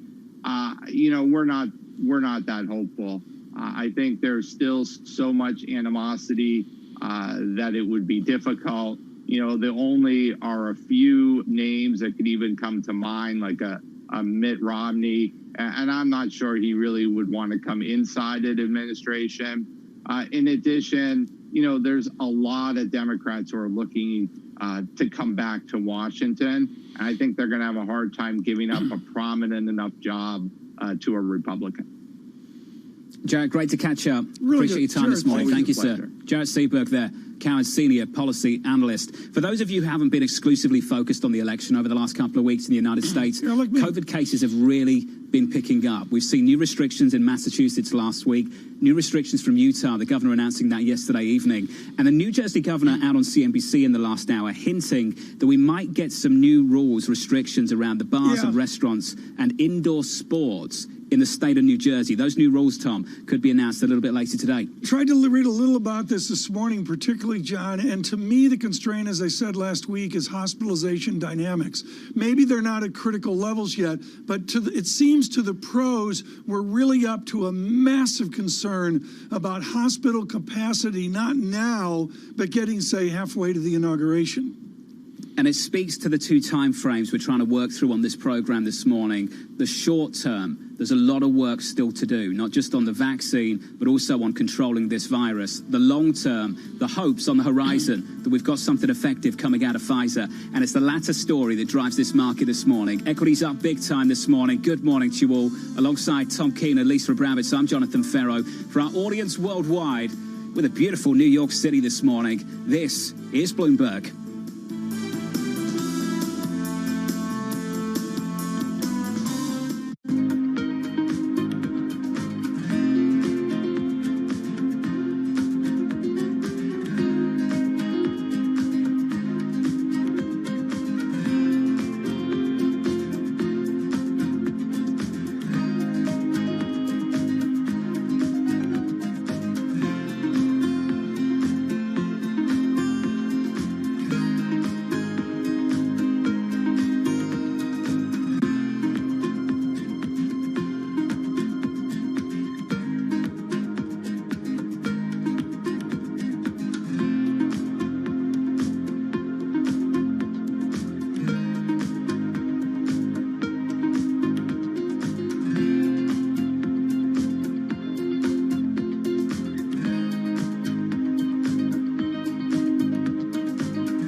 From New York and London, for our audience worldwide, good morning to you all. Alongside Tom Keene and Lisa Abramowitz, I'm Jonathan Ferro. Let's get to the price action. 1 hour out from the opening bell, this market getting a shot of cyclical enthusiasm from Pfizer. This equity market is bid up on the S&P 500 by a little more than 4%. The direction is the same. It's about a shift in emphasis away from big tech towards the small caps. The Russell up 7%, the Nasdaq up just 0.6%. Switch up the board and get to the bond market. Last week, a huge bid in Treasuries. We unwind a bit of that this morning. Treasuries are lower, yields are higher, up about 10 basis points this morning on a 10-year, 9 basis points higher to 0.91%. And just capturing that improvement in risk appetite in foreign exchange through G10. What do you want to see on top? The Aussie dollar. What do you want to see at the bottom? The Japanese yen, and that's exactly what you see in the FX market. If you switch up the board, dollar yen, 104.93, just south of 105, up 1.5% there. And the Aussie, it is that proxy for global risk appetite and global growth. And this morning, Tom Keene, the Aussie dollar is nicely bid. And breaking out to new highs. I haven't said 30,000 on the Dow yet. We're not there yet, but nevertheless, up 4.4% on the Standard & Poor's 500. Dow 29,773 certainly is extraordinary. The VIX really hasn't come in. We'll have to watch that very closely. 23.71. Daniel Alpert is someone we can talk to about the American labor economy. But we can also talk about his classic book, The Age of Oversupply. And Dan Alpert, very simply here, it is two nations. We learned that on Election Day and Election Week, but it is one age of oversupply. How does the president-elect adapt to your age of oversupply? I think the first thing is that he has to recognize he was elected by a shift in what was effectively a bipolar group of voters that, elected Trump the first time. And these are voters who have future prospects still dimmed. Job quality has come down again during the Trump administration in terms of, and I'm talking about prior to COVID, in terms of the number of low-wage, low-hour jobs compared to higher-wage jobs or higher-income jobs. The upshot there, of course, is that families still are looking for stable financial futures, for the ability to save for retirement, to do all of the things that are needed. And those voters, some more of them voted for Biden than Trump this time, but they're on both sides. They're both Republicans and Democrats. We have breaking news along with Pfizer now. Add another vaccine to it. Novavax and their COVID vaccine candidate, it gets FDA fast-track designation. It seems to be a different stream of headlines than what we saw from Pfizer, but nevertheless, there it is. And we see an immediate lift in the market. SPX up 159 points. And the Dow, I can now go on 30,000 watch on the Dow, 29,844. Daniel Alpert, you and I have lived jump conditions. Is this a jump condition? Well, here's an interesting thing. Dow 30,000, I wrote a column on it before the crisis, well before the crisis. It's very interesting because right now we're seeing indices get to a level of multiples that are, of course, historic, but also are, really only forecast on a restoration of the status quo. Right. So the question is, what's going to happen after we recognize the fact that this crisis has pushed us off trend? And, that will, in and of itself, be a big question mark for the equity markets going forward. There's also a question, Dan, of how the CFOs, the CEOs of the world plan their strategy around a world that is in flux. I mean, the number of headlines this morning, we can't overemphasize. We came in thinking it was the election, and now it's very much the vaccine. And possibly early next year, we're going to be talking about fiscal support and maybe higher taxes for corporations. What's the main narrative you would tell corporate executives to pay attention to in terms of how to plan their strategy come the beginning of 2021? Yeah, aggregate demand. That's really the bottom line here. And, the jobs picture last week was very interesting, what was announced on Friday. We picked up 900,000 private sector jobs, but 600,000 of those were low-wage, low-hour jobs who people were being restored to their work. And then remained better quality. We lost 130,000 state local jobs and, of course, all those census workers. So the question is, how does that translate into demand in the economy? Keep in mind that a lot of those workers returning to their low-wage, low-hour jobs are actually making less than they were on the federal unemployment benefit supplement. And so that actually translates, you have to actually look forward and calculate what this means in terms of restoration of aggregate demand, because that's what drives business. And against that, you have to look at the 750 or 800,000 weekly unemployment claims. There must be massive rotation going on of employees in and out of work in this economy. We won't know for several more weeks or months, but at the end of the day, the only thing that's important is how much demand there is, how much consumption there is in this economy. Well, Dan, when a C-suite individual, a CEO, the CFO, the COO all get around a table and talk about the labour market, the outlook for 21, demand, which you described quite rightly, is the crucial issue here. As they anticipate demand, do you think the vaccine news of this morning makes them a little bit more constructive about 21 and maybe pushes them to hold off on additional firing and maybe encourages them to do a little bit of hiring? I think it's fabulous news. I think the faster the vaccine can be brought to bear, the better off everyone is in terms of making forward projections.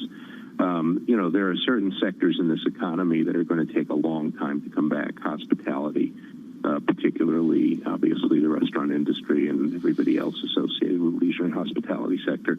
You know, people are still going to be cautious. Companies, corporations are going to be very cautious about putting their people back on the road for travel. Vacation travel is still going to be impacted. And, of course, I note the huge rally in airlines and cruise stocks and all sorts of stuff today, and that's natural, right? But at the end of the day, you know, this is going to play out over a long period of time. It's going to take a while to get people vaccinated. But this news today and hopefully more good news going forward is going to be a huge impetus to, as you say, hold off on additional expense control. I think that's the biggest challenge right now, Dan, for a lot of people. You look at the price action this morning, and of course we discount a better future. It looks like we might have a vaccine coming on the horizon. Not there yet, but it's encouraging news. But in the here and now, COVID cases still north of 100,000 daily in the United States. Restrictions from Massachusetts, then Utah, and maybe New Jersey a little bit later today, Dan. How much damage do you think we could do between now and then, the then being that optimistic point that we get that vaccine? I actually think you mapped it very, very well, because what we need right now is we need sufficient relief from Congress to ensure that we don't get a second real deep dip. And there is everything, you're absolutely right, there's everything out there that points to a potential for another recessionary quarter. However, with some sanity reintroduced to Washington after this election, and obviously the market rallying in part not just on the vaccine, but on the stability it perceives will come from the Biden administration. You know, a lot of people say that markets are rallying on divided government. I don't really think that. I think markets are really rallying on stable government. And I think the bellicosity from folks in the Republican Party that was obviously naturally associated with an election season will subside, and people will do the right thing in terms of relief. So I'm hoping that what we need to do, which is exactly what you're going after here, is we have a period of uncertainty and probably weakness because of this spike in COVID. Can we actually plug that gap? And I think the prospects now are probably better than they were before. Dan, just to tie this all together, we have a lot more certainty with respect to what the administration may look like come the beginning of next year, as well as when we may have a vaccine. Given all of that and given your background, your vast background with restructurings, have we avoided the bankruptcy cycle that many people had expected? I doubt that. I mean, only in comparison with the Great Recession. Obviously there we had a lot of bailouts. We had very, very few bankruptcies, relatively speaking. But look at the large sector, you know, big companies that have been forced to file in retail and other areas. I'm seeing more of that going forward. There's going to be, you know, significant impetus for restructuring. And hopefully, look, the good thing about the bankruptcy law is that you can restructure businesses and keep them alive and have them be there when this is all behind us. And that's really the bottom line here, is that we absolutely must make sure that employers are still there, able to employ people at the end of this crisis, or at least when the vaccine controls the virus. And so if we, you know, that bankruptcy works very, very well for large businesses that are capable of restructuring. My concern is what are we doing with the SME sector? What are we doing with small and medium-sized businesses that really can't go into Chapter 11? And I think that's going to require additional attention. As I wrote in a column a couple of weeks ago, bail-ins, not bail-outs, are probably the answer. Smart, Dan. Always smart, and great to catch up with you this morning. Dan Alpert there of Westwood Capital, thank you. For our audience worldwide, it wasn't a program we were expecting to be doing this morning. We thought there'd be a massive focus on Washington, D.C. and all the ingredients for a contested election. And then the news from Pfizer came out, encouraging on the road towards an effective vaccine that could be widely distributed over the next 12 months. The reaction in the market, the direction's the same, the emphasis has shifted. That's the story here. If you get to the equity market, Tom, you'll see it. The direction's the same as last week. The emphasis is different. It's about the small caps, the Russell. It's not about big tech this morning. It's about commodities up another 10% to $41 a barrel on WTI. Treasuries, there's a change of direction. Yields are up 9 basis points on a 10-year. We approach, what now, Tom? 92 basis points on a 10-year yield. It's a huge 180 from where we were about 5 days ago. And it's a little bit of a move in the last 20 minutes, John, as well. We've put on a whole new leg to the market. As I said, we're on a Dow 30,000 watch at 29935. John, we're well within reach, and this is off the second virus headline. And frankly, John, I would suggest off a lot of people that have not enjoyed this rally. Yeah, and get out of the index level stuff and get to the sector level stuff. Exactly. Lisa, the airlines. The airlines are just wow. The moves we're seeing this morning off the back of that headline from Pfizer. Yeah, I was looking at American Airlines at one point, well above a 20% surge. And John, just moving away from the airlines, AMC Entertainment, people expecting to go back and see the new James Bond movie, shares up more than 80% now ahead of the market open. There is a question, right? Will everyone go rushing back? I know, John, I'm going to start looking to see where I can fly soonest to get to a warm beach. Well, it depends. Depends when this vaccine is approved and widely distributed, which could be a long time. And for the people who aren't as vulnerable and at risk, it could be 12 months, Tom. I mean, I'm just guessing. I'm no expert. Who's Debbie here. Downer now? Throwing numbers out. No, I just think it's important that what the market is pricing in today is not the reality for people over the next couple of months. Yeah, it's a celebration. JP Morgan, John, up a large 10%. Wow, off the back of that bond market move, much more still to come. From London and New York this morning, a better morning on the vaccine front and a much better morning in this market for the more cyclical parts of the stock market worldwide. This is Bloomberg. With the First Word News, I'm Ritika Gupta. There's a promising report on a coronavirus vaccine being developed by Pfizer and BioNTech. It's prevented more than 90% of infections in a study of tens of thousands of volunteers. If further research shows the shot is safe, the companies could get an emergency use authorization from regulators. President Trump plans more legal moves on the election today. Still, Bloomberg's learned that recognition is growing amongst his inner circle that efforts to overturn Joe Biden's victory will be futile. But some advisors have urged the president to pursue focused legal challenges. The president has falsely claimed victory and has alleged there was widespread vote fraud. He hasn't offered any evidence. In the UK, Chancellor of the Exchequer Rishi Sunak is set to announce the country's first so-called green gilts. The bonds would act like mortgages for businesses that want to pursue environmentally friendly projects. And the latest round in the video game console fight between Sony and Microsoft kicks off this week. Microsoft is launching its new Xbox while Sony comes out with the latest PlayStation. Microsoft is making a serious attempt to attract fans in Japan. Global news 24 hours a day on air and at Bloomberg Quick Take, powered by more than 2,700 journalists and analysts in more than 120 countries. I'm Ritika Gupta. This is Bloomberg.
women leaders were actually better at controlling the deaths from COVID-19. Do you think out of this pandemic, we'll see more countries be willing to elect female leaders? When we look at women leaders, we tend to project on them baggage that they shouldn't bear. Women are given an opportunity when no one else wants to do the job. Women had a very clear objective. They wanted to save lives. The women leaders, if you look at their careers, have also built up a level of trust. In fact, women have to be better at communication in order to be elected as leaders, whereas this doesn't hold true for men. We need to get those sexist stereotypes out of our head and give women a fair run for leadership. Trying to change the stereotypes about women is not only the business of women, but men have to be part of it. It's really a reminder, isn't it, just how sensitive the markets are to any commentary about trade. We did see some pressure on the yuan, we did see some pressure on the futures. That is now being reversed.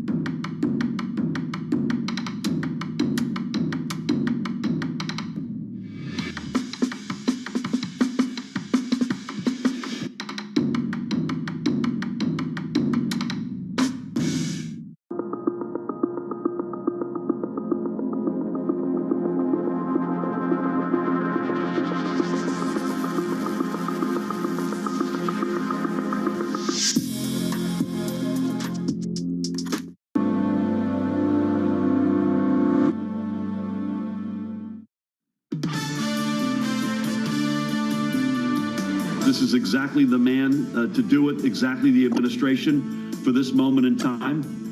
But it's not a light switch. Whether it's our domestic challenges, our foreign policy challenges, we're all in this together. It took us a while to get here. It's going to take us a while to get out of it, and whether that's the pandemic, economic recovery, you name it.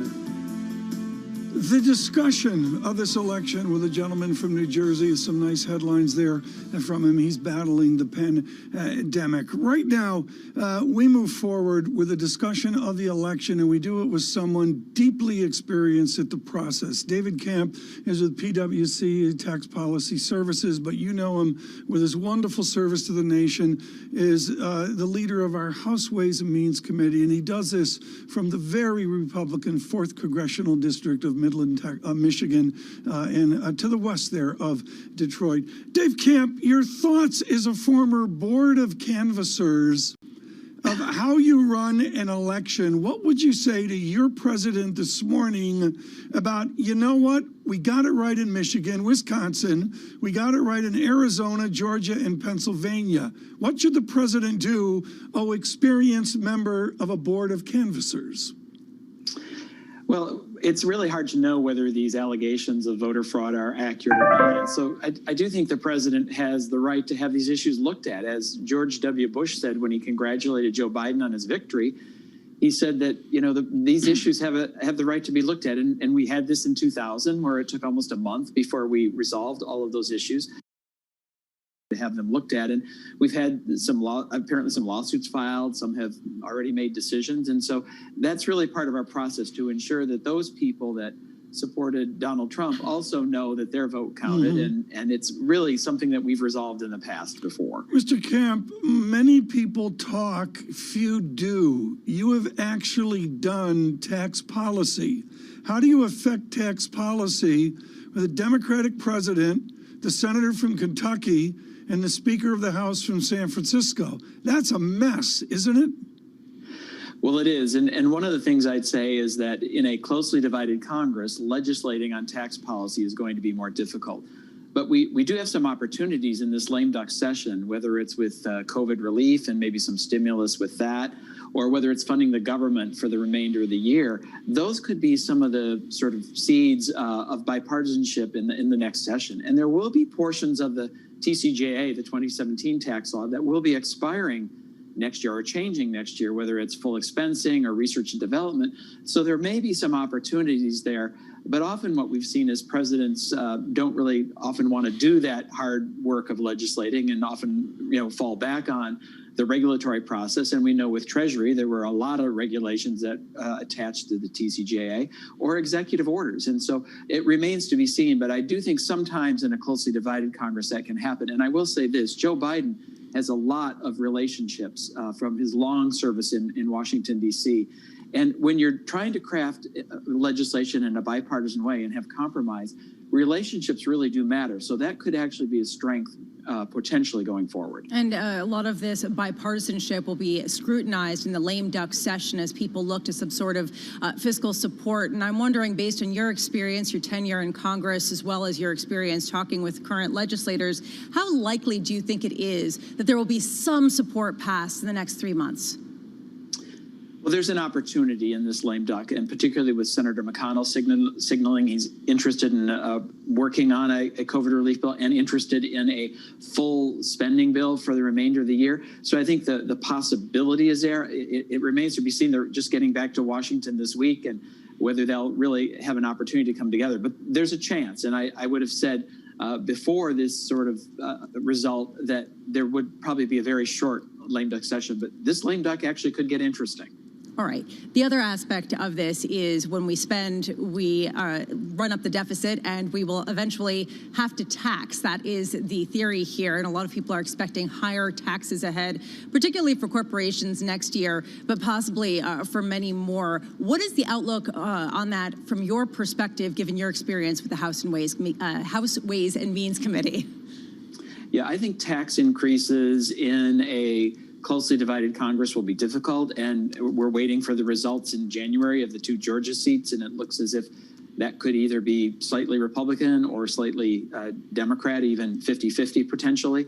I think it makes it difficult, but I will say that once these tax ideas are put in the public domain, as Joe Biden did in the campaign, they kind of remain on the table. And so whether it's in the next Congress or the Congress after that, it will be important for businesses and employers to really track where these matters are going on a policy basis so that they can be prepared and project what policy might be. Dave Camp with Newsflow, we've got to leave it there, but we really look forward to speaking to you again. With PwC, Mr. Camp, of course, is service from the 4th Congressional District of Michigan and the House Ways and Means as well. Lisa, just an extraordinary market. I can't believe I'm saying, at least I did not believe I was going to say this morning. We're on the Dow 30,000 watch. I find that remarkable. Yeah, and I think that what John was talking about, the rotation away from the haven stocks, the big tech names, the stay-at-home havens, toward the airlines, toward AMC Entertainment, toward some of the hospitality shares, this idea that suddenly this big weight has been lifted off the entire world that has been watching the pandemic stifle travel, stifle getting together, eating out at restaurants, and envisioning a world, Tom, where we can do those things again. Well, we see it again, and I'm going to go to yield, which really hasn't moved here. We have the equity markets moving, Dow up 6%, SPX 4.5%. Bonds, I mean, come on, Lisa, it's a 9 basis point move in the benchmark 10-year yield, but still at 0.91, 0.92%. Not really in the last hour making that launch to 1%. No, but really this jump condition move, as you've been talking about, is a really important one. The idea that all of a sudden 1% Treasury yields are in sight for the 10-year at a time before last week, everyone was just talking about the Fed stepping in and providing the bulk of all support and suppressing bond yields. A massive shift in mentality, and the question will be increasingly how much does bringing forward the vaccine news trigger longer-term growth expectations? We are not seeing that so far. And if that's the case, how much do these yields get capped here, Tom? Well, we will see. And of course, the oil market, again, $40.51. That's not Brent crude. That's the always lower-priced West Texas Intermediate, and Brent crude launching out almost to a 43 level. Brent crude at 8%, global world price index 42.67. Let me go through foreign exchange. We've ignored it today for the most part because, well, it hasn't moved like the equities. So I'm trying to talk as long as I can so we get a 30,000 print. The dollar index is fractionally stronger. It was weaker long ago in the morning. The euro, a 119 level. That gets my attention. Yen from a 103 handle back to 104. 83, will we get a 105 on yen? Weaker yen, stronger euro, to say the least, and that with a level dollar. Sterling, I can't afford London, 131.85 on sterling. And we would also note renminbi is backed up. Weaker renminbi, 6.61%. It is an eventful day, to say the least. Please stay with us on Bloomberg Radio and Bloomberg Television. Good morning.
So do you get tired of people calling you a jazz legend? Do you feel older when they say that to you?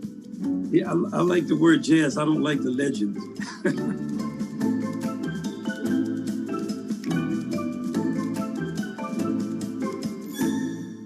I think what we've seen during this period of time is that communicating via video is not a fad. We are using it in all aspects of our lives, for work, for learning, for communicating, for staying in touch.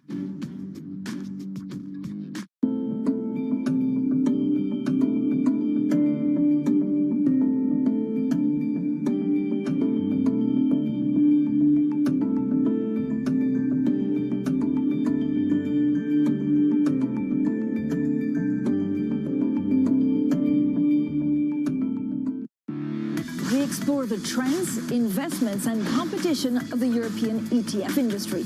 Join us on Bloomberg ETF IQ Europe.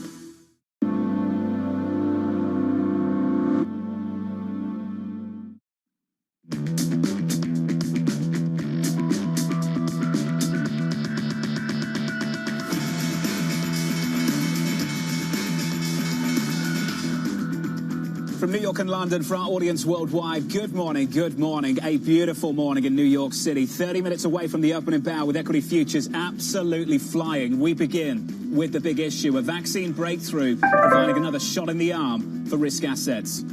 Certainly today's news is very encouraging. I would be really excited about a vaccine coming online right now. You can see this playing out very clearly in markets. A surge of de-risking of hedges. What you've seen is an enormous drop in the VIX. We're still not out of the woods yet, but certainly a bright day for the globe. Until you have a vaccine, you couldn't really look beyond the bottom. The vaccine has the power to really drive risk assets higher, credit spreads tighter, the equity market higher. If we get more data like Pfizer's and good results out of Moderna, the market will definitely shift there. Bloomberg's Sarah Ponzek joining us now for more. Sarah, we thought we'd talk about one thing. We're talking about something else. Right, a whirlwind of a morning. Now all eyes have shifted from the election, the news of the weekend, to the vaccine, really the news of this morning. What the news is that the COVID-19 vaccine being developed by Pfizer and BioNTech prevented more than 90% of infections in a study of tens of thousands of volunteers. This is really the most encouraging scientific advance so far in our battle against COVID-19. There you see on the micro side of the equation, Pfizer at 15%, BioNTech up more than 25%. And at that, the mood is really risk on, risk on, risk on. If you look at equity futures indexes this morning, the S&P up more than 4%. The Dow, as we see value, as we see the reopening trade, airlines, cruise lines surge up almost 6% at the moment. At the same time, the 10-year popping back above 90 basis points at a time, really testing that election eve high around 95 basis points or so. And the VIX down for a 6th straight day. That is the longest streak since August. Now, with this, the haves of 2020 are turning into the have-nots as we see that reopening trade really come to the fore, especially in small caps. Take a look at this. Russell 2000 futures this morning surging 7%. That means that it hits CME limits. They cannot trade above 7%. They can continue to trade at 7%, but not above. These rules were expanded from 5% to 7% just last month, but still no match. We see Russell 2000 futures still at that limit as we speak, after hitting it around 6:40, 6:50 a.m. this morning. The flip side to that is that big tech, the NASDAQ 100, is underperforming. Sure, still in the green this morning, but the gains not anywhere near that 7%, up 0.8% at the moment. As you can see, if this holds, that gap between small caps and mega cap tech would be the largest gap on record, John. Sarah, this move is amazing. Let's just sit on it just for a couple more seconds and get the board up and have a look at NASDAQ futures versus Russell futures this morning. This is two narratives absolutely colliding. Last week it was about big tech. The outlook for this equity market had that secular defensive bias. That's what people were getting their hands around. They were caught wrong-footed last week, Sarah, with a massive move in tech again. And we're caught wrong-footed again this morning. Are we extrapolating this out several months into 21 already this morning? It does seem as though we are. The thought just last week, was that if we didn't get a large fiscal package, then status quo would prevail. We would see big tech continue to lead. Well, now some investors are saying, who needs fiscal stimulus if you're going to get a true vaccine sooner rather than later and you can resume normalcy? So with that, we are seeing a small cap surge limit up this morning. It's unbelievable to watch. Really, the head fakes and the back and forth, we're all just being whiplashed here, John. Sarah, stay close, won't you? 27 minutes away from the opening bow with equity futures absolutely flying on the S&P 500 up 157. We advanced 4.5%. There is a cyclical bias to this market this morning. That's the difference between this morning and last week. It's the emphasis. It's about where we're rallying, not whether we are rallying. And we are rallying on Russell futures, on the S&P, the underperformance coming from the NASDAQ. One thing I want to do with you through the next 60 minutes is really separate the short term out from the medium to long term. The short term, we've still got some difficulties in America. In Europe, we're seeing lockdowns. We're seeing restrictions in the United States. Massachusetts last week, Utah yesterday evening, maybe New Jersey pushes somewhere along the same kind of lines a little bit later today as well. How do you get through the next 3 months as this market starts to price in the next 12 into 21? Talkbacken's Michael Purvis reacting to the vaccine developments, writing the following, quote, "It's a reasonable assumption that the vaccine is not a binary event, but rather a process that plays out over several months or quarters. We think the broader market would have remained bullish without this news, but investors need to be careful with the rotation into value." So, Michael, let's just start there. The rotation that we're seeing this morning in a massive way.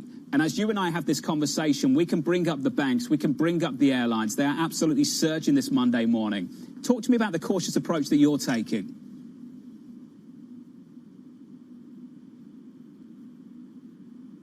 I believe we have a problem with Michael Purvis's line there. Michael Purvis of Talkbacken Capital. Michael, can we come back to you, sir? Can you hear me?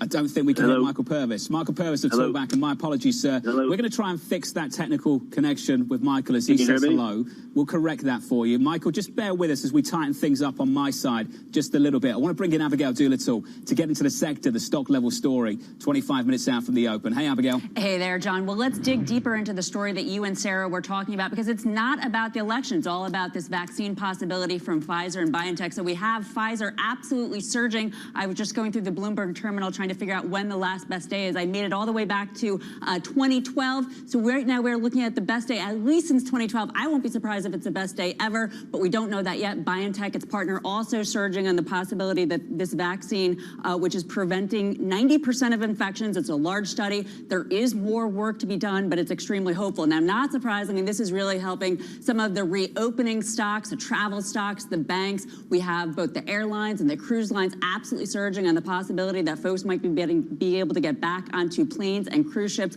at some point soon. Banks are also rallying on the possibility that there could be an early economic recovery earlier than what had been thought of as the yield curve steepens, that reflation. In this case, it could actually be organic reflation, not just on a stimulus package. And then finally, not surprisingly, the stay-at-home trade, John, is getting hit. We have Clorox, Amazon, Netflix, and Zoom all down sharply as folks, traders, investors, these record highs for stocks, very optimistic about the possibility that this vaccine from Pfizer and BioNTech will be a reality relatively soon and the economy can get back to work, John. Abigail, thank you. I'm optimistic we can now try again with Michael Purvis of Talkback. And Michael, great to have you with us on the program. Let's start with that question about this rotation. How vulnerable do you think that rotation is this morning? Well, I think the VIX curve, John, is telling you something. For this massive move higher in equities, the S&P futures up 4%. The VIX is just down 2 points. And I think that's illustrating that, sort of underscoring my point that we are, these types of news releases are very exciting, but they also come with second stage news flow that can be often go the other way. Look, I'm the farthest thing from a medical expert, but it seems like, all of the vaccine news we've received over the last 6 months has been, sort of one step forward, one step back, and so forth. The general trajectory, of course, is higher, but this last week we learned a lot of unsettling news coming out of Denmark with their mink population and so forth. So I don't know, the details of the Pfizer vaccine, but I do know that, I think it's a reasonable judgment that the over the next several weeks we'll probably learn some things that are not quite as promising regarding getting society back on a normal track. Michael, neither of us are experts on that front. I think one thing you and I can discuss is the difference between a squeeze and a durable move. And on mornings like this morning, when you get moves like this, I think it's a really important question. When you look at the airlines and you see moves of 20, 25%, when you look at huge names like JP Morgan and you see moves like 10%, like we do in pre-market trading going into the opening bell, can you draw that distinction? Just how wrong-footed some people might have been caught by the headline that dropped 2 hours ago? Yeah, well, look, I think, coming out of the election, election week, I guess we call it, last week, I think people were, kind of coalescing around this view that, stimulus was going to be limited, and therefore you overweight growth into the year end, right? Markets are higher, but you're going to go with growth because the whole, giant fiscal package coming out of the blue wave is not happening. I think so now we have this sort of blue wave proxy, if you will, through the vaccine this morning. But I think one of the things that we have to be careful about with this rotation into small caps and value, right, that we're seeing right now, is that if this really changes the fiscal discussion and makes any fiscal stimulus even more moderate, and that solidifies in Congress at the same time that we don't really get follow through on the vaccine good news, that could set up some very difficult situations for that value rotation into January and February. So, Michael, they're the two time frames I want to finish on with you, and I think it's really important. In front of us right now, some really difficult months, a difficult winter potentially in the United States of America, given the trajectory of infections and given the restrictions that are coming through in several states. On the horizon is a better world in 2021 if we do carry on down this path towards a vaccine. Walk me through how to trade and invest around that. The difficult part up front and the hope on the back end? Well, look, I mean, equities are forward-looking securities. They're seeing through. We do know that we'll get at some point this COVID stuff will fall into the history books there. I think, but one of the real questions that the longer this COVID stay-at-home situation persists, will people's behavior, will C-suite behavior really be more sort of permanently modified? I think that's one of the hardest things to reconcile. If we were to wake up tomorrow and everything is back to normal pre-COVID, right? Then that's one scenario. I think if we are looking at more stay-at-home and behavior change in 2021, then I think it's only going to reinforce this polarization we see within the equity markets of people, really sort of always going back to that big tech investment theme and being very careful with small caps against it. Mike, great to catch up. My apologies for the technical difficulties a little bit earlier in the conversation. Michael Purvis there of Toolback. And coming up on this program, President Donald Trump refusing to concede, promising further legal challenges ahead down in Washington, D.C. That conversation is coming up with Henrietta Trays of Vader Partners. As we march towards the opening bell, some optimism in this equity market about the future and our ability to contain and control COVID-19. In a beautiful New York City, it means one thing. This equity market is absolutely flying into the cash open this Monday morning. Good morning to you all. This is Bloomberg.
This is Bloomberg Best, your weekly review of the most important business news, analysis, and interviews from Bloomberg Television around the world. Ken Burns, welcome to Bloomberg Big Decisions. We have always been a mixture of things. We are always stronger for that mixture. Growth is a way to stay competitive, delight more and more consumers. Welcome to the Best of Bloomberg Technology. I'm Emily Chang. They move the needle by acknowledging that they have to monitor the content. What is one word of advice you'll take with you? Learn how to listen. And that is certainly something that has served me well. Ankiti, where do you go from here? It's a huge market. It's a huge opportunity. I want to go 100x from here. Our philosophy is to partner where we can and stand apart when we should. This is a market that over the past few weeks has made it clear it wants to go higher. It got a little spooked by the idea that geopolitical tensions are rising. I'm David Weston. Bloomberg Television is reinventing one of the most iconic brands in financial television for a new audience. Join me to see the news program for the clever investor. This is Bloomberg Wall Street Week.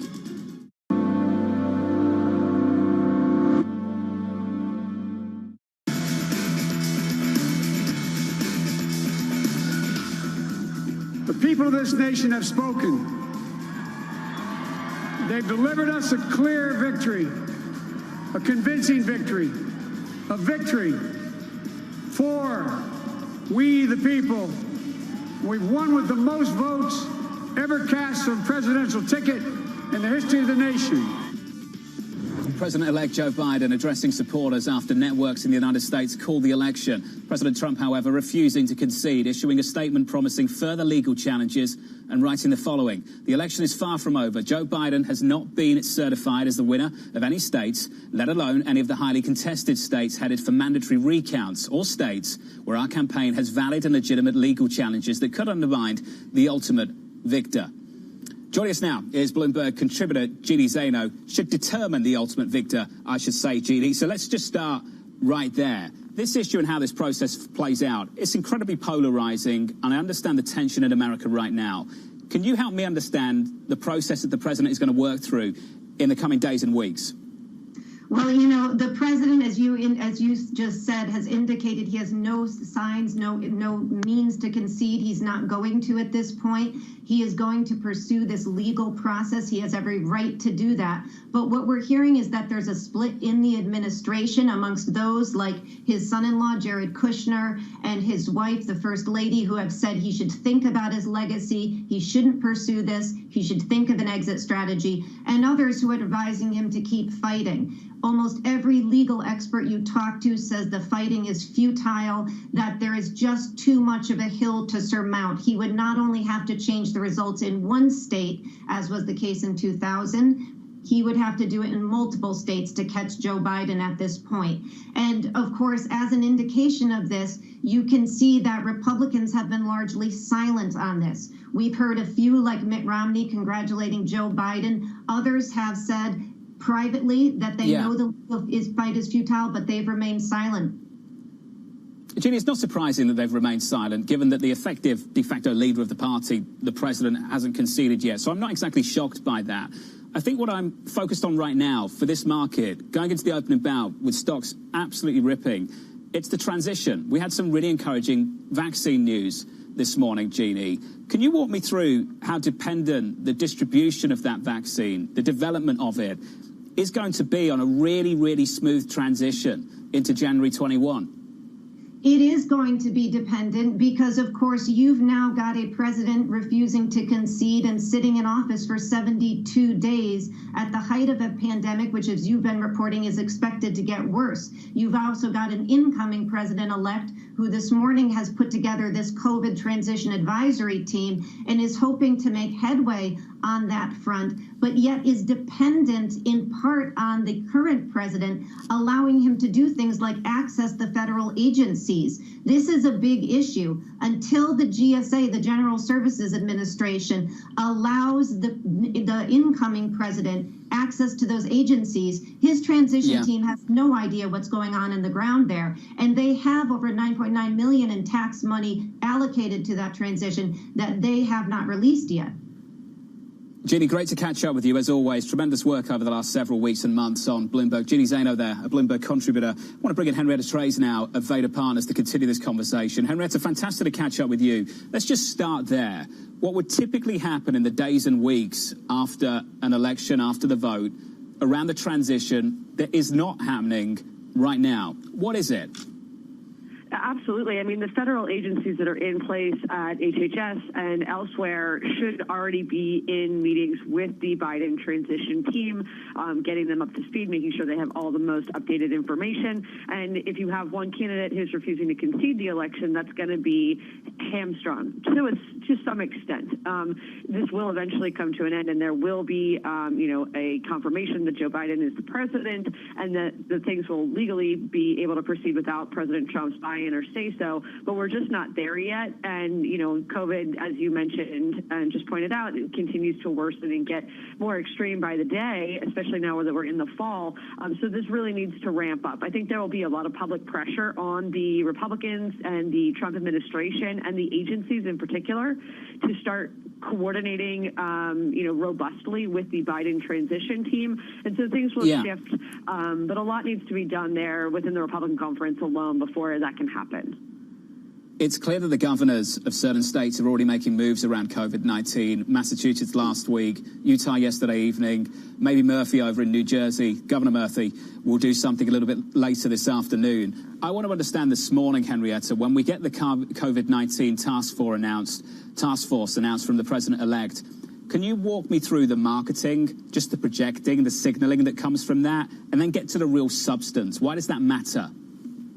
Yeah, I think what's interesting, and I was a little bit concerned about this around a continuing resolution, for example, which I think has a lot of corollaries to the COVID situation, is something needs to be done in Congress. And if the in Washington around keeping the government open or focusing on the coronavirus, and whether the president wants to engage with that or not is largely irrelevant. So there have been discussions between Speaker Pelosi and Majority Leader McConnell, so the Dems in the House and the Republicans in the Senate, to say, say, you know, how can we operate in the event there are effectively two different heads of state? You have one, an incoming president, and two, an outgoing president who have different views on how the election just went down. And I think what you will start to see in at least by the end of this week, is two different trajectories for each of those. You know, so for instance, you can continue to maintain on the Republican side an expression of let's count all the votes, let's have the legal proceedings go through, do recounts in Wisconsin if you need to,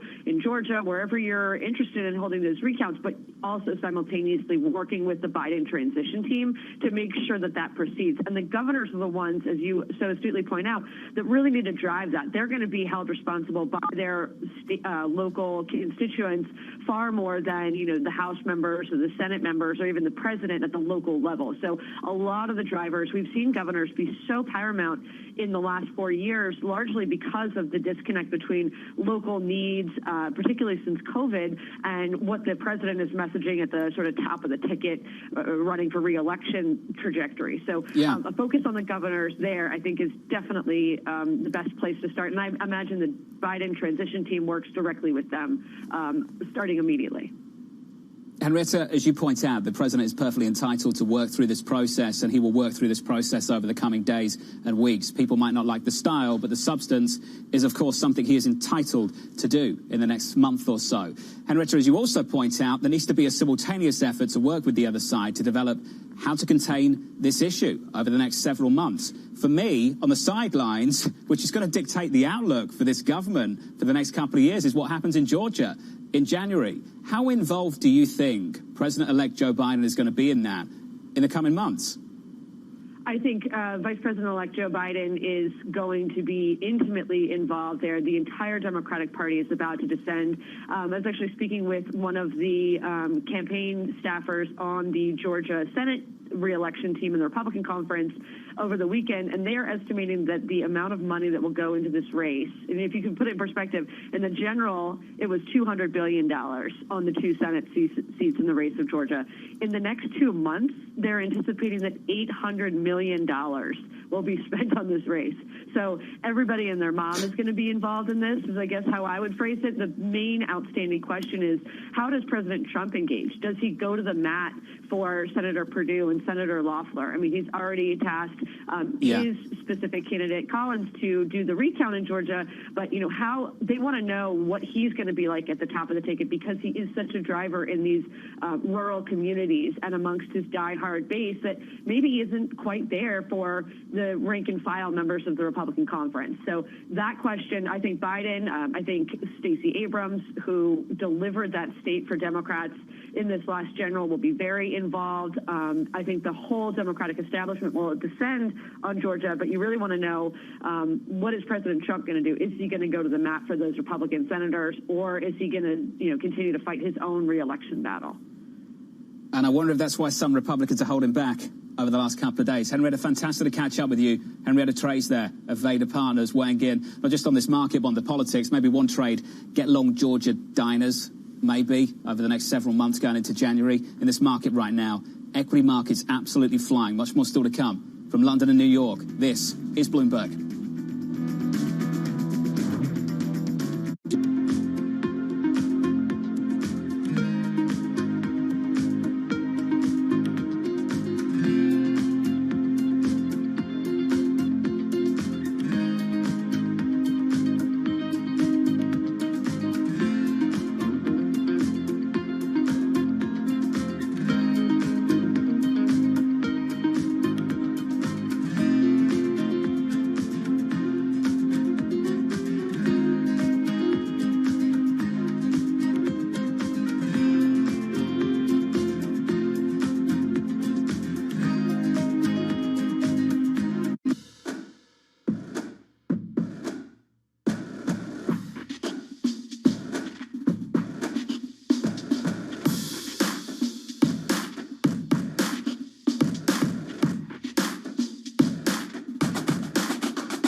valuations, particularly, sort of the technology landscape, have gotten to some pretty extraordinary levels.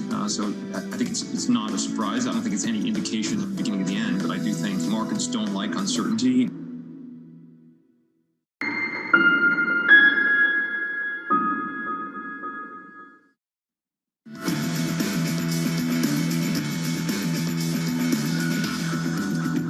Equity futures rallying into the open.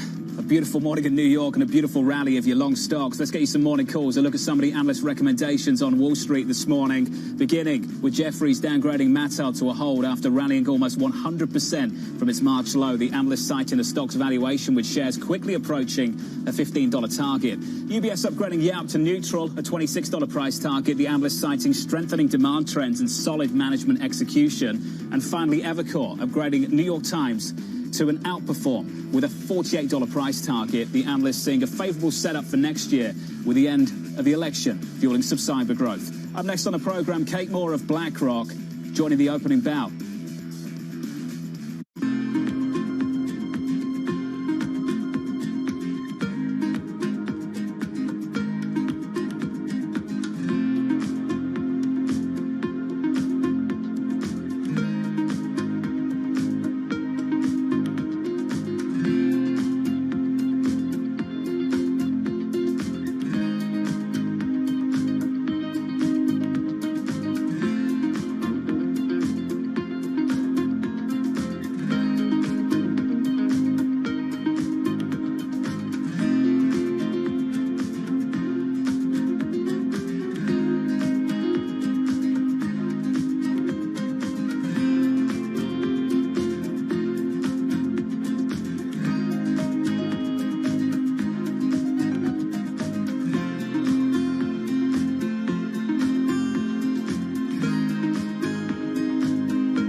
This is Bloomberg Best, your weekly review of the most important business news, analysis, and interviews from Bloomberg Television around the world. Ken Burns, welcome to Bloomberg Big Decisions. We have always been a mixture of things. We are always stronger for that mixture. Growth is a way to stay competitive, delight more and more consumers.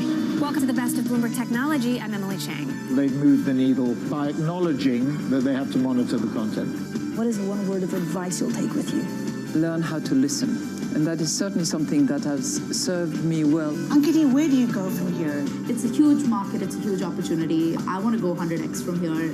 Our philosophy is to partner where we can and stand apart when we should. The Boston Symphony Orchestra presents BSO at Home. While you stay inside, enjoy a curated collection of archived concerts and behind-the-scenes stories from BSO musicians. BSO Homeschool provides lessons for music lovers of all ages. New performances and messages from musicians are added regularly. Enjoy these selections and much more at bso.org/at-home.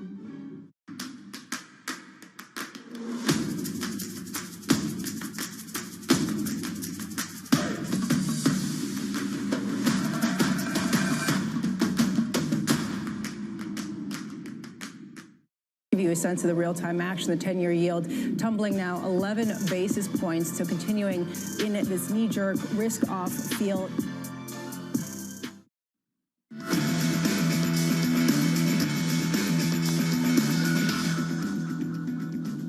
What a move this Monday morning to start off this week. Equities absolutely flying, but it's where equities are flying that matters. The divergence between big tech and small caps. S&P 500 futures up 4 percentage points. NASDAQ futures up about 1%. As you hear the opening bell, switch up the board into the bond market. Treasuries damaged, hammered by vaccine news, a development, some encouraging news. Yields up 11 basis points to 93 basis points on a US 10-year. Keep an eye out for the financials and the energy players at the opening bell. Crude is up 10 percentage points to almost $41 a barrel. To break down this equity market at the open, let's get to the market desk and bring back in Abigail. Hey, Abigail. Hi there, John. Well, it's really pretty incredible, this rally that we're looking at for stocks on this vaccine news, for the most part, coming in Monday morning. Earlier, around 5 a.m., you would have thought it would have been all about the election and positive news there. But it is, of course, about Pfizer's possible vaccine shown to prevent 90% of COVID infections.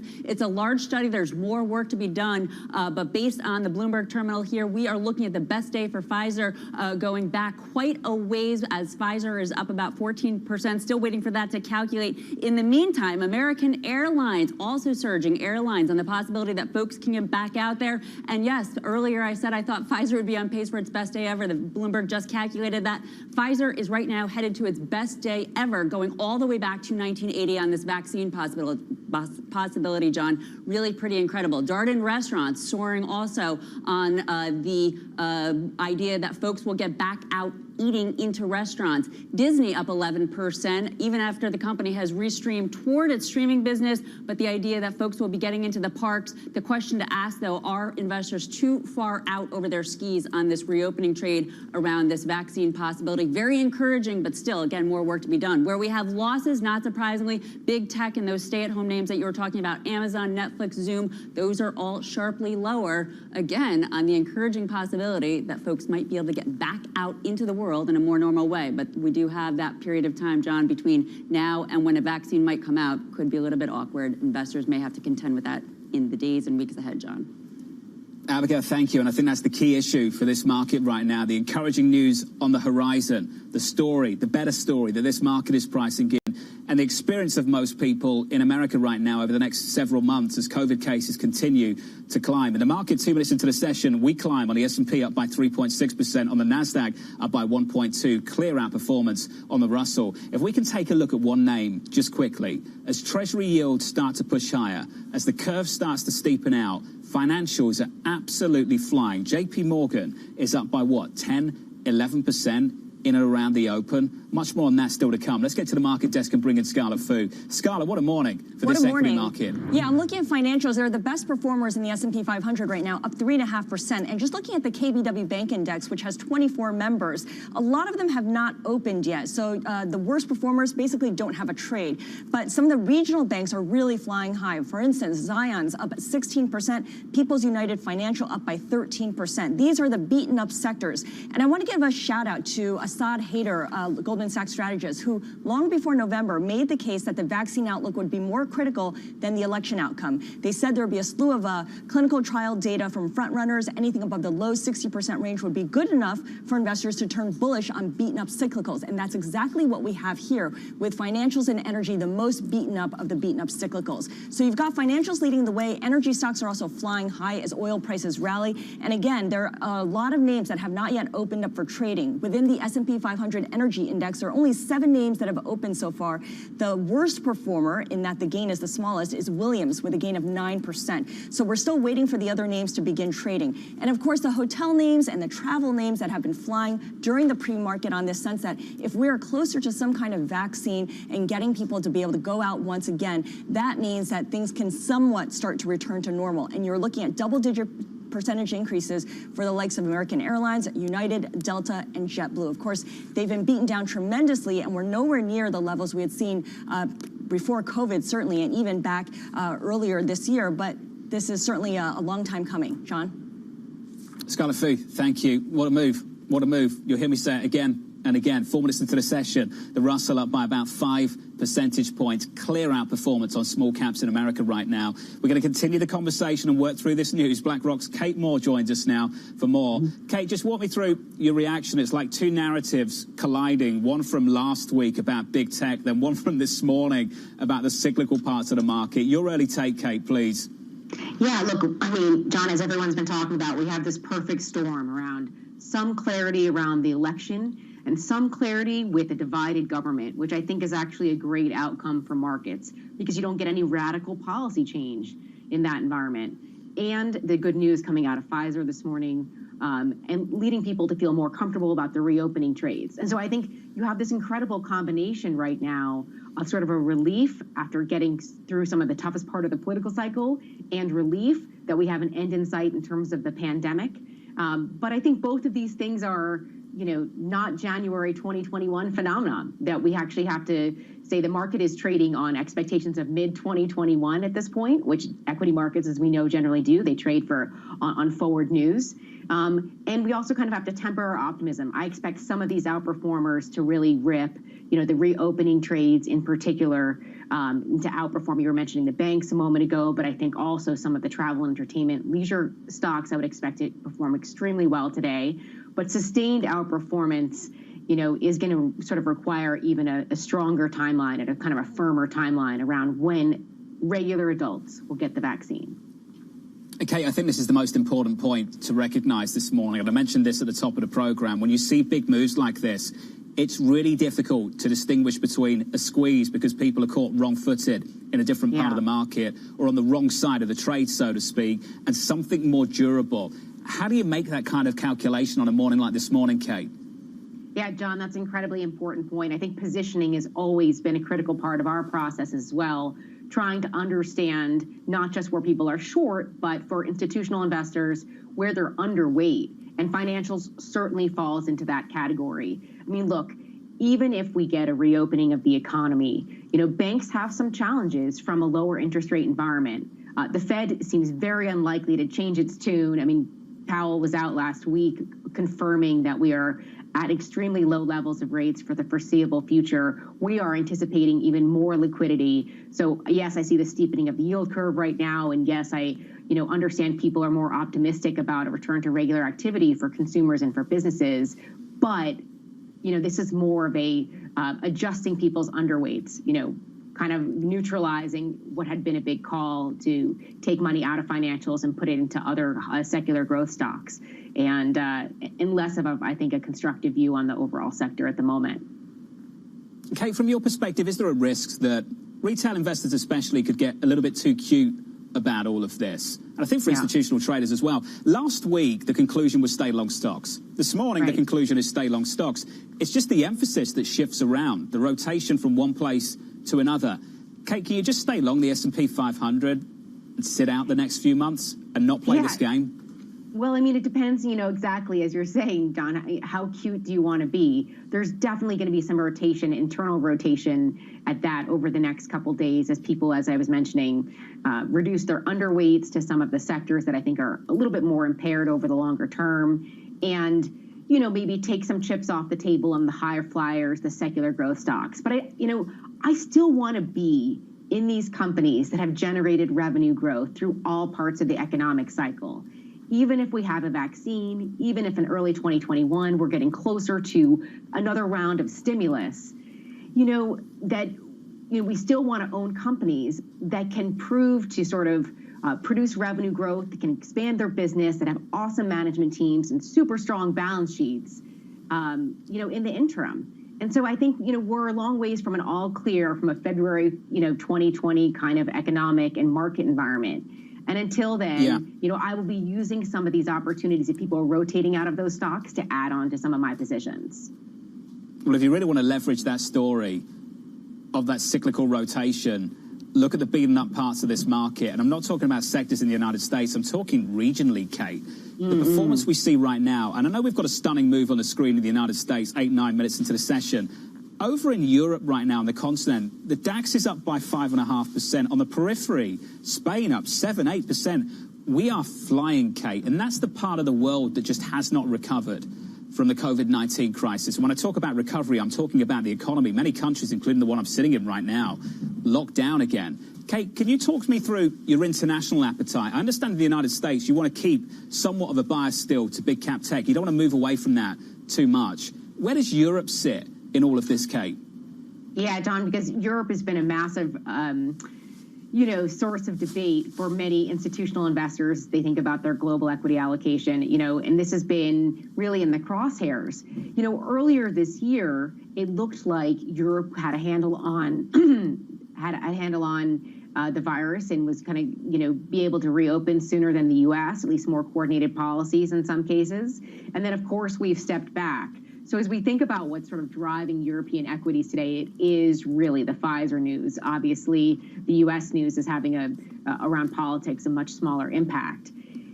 Look, the truth of the matter is that we still have some tough months ahead. And one of the reasons that I wouldn't be going all in overweight Europe at this point is something that you and I have talked about before. The composition of European equity indices is not, frankly, as attractive as that of the U.S. or indeed emerging Asia or China. You don't have as much secular growth in the tech side or on the consumer side.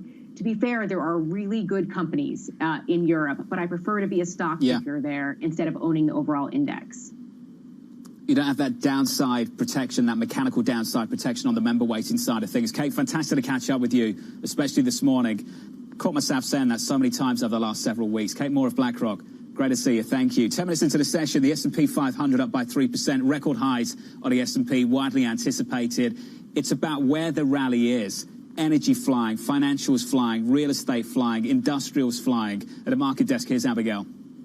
Stunning. It's almost hard to know where to start. That's how big the moves are across the board. Of course, Pfizer is absolutely flying on the day. Its best day ever on the vaccine news, the possibility that they have a successful vaccine. On this, we have all sorts of reopening stocks having their best day ever. Look at Carnival, up 41%. That is just unbelievable. Not to mention Norwegian Cruise Lines up about 29%. Wynn Resorts up 29%. Expedia up 22%. Extraordinary gains. Again, the question is, are investors too far over their skis, these stocks too far, too fast on the possibility of this vaccine candidate working? But again, we have that period of time where it could be awkward bridging the gap as the vaccine or the virus, is raging. But right now, investors all in. However, where they are all out from a percentage standpoint, some of the stay-at-home names that we have not looked at so far, Etsy, Wayfair, Peloton, all sharply lower. The biggest names, though, John, the point movers on the indexes, as you have been pointing out,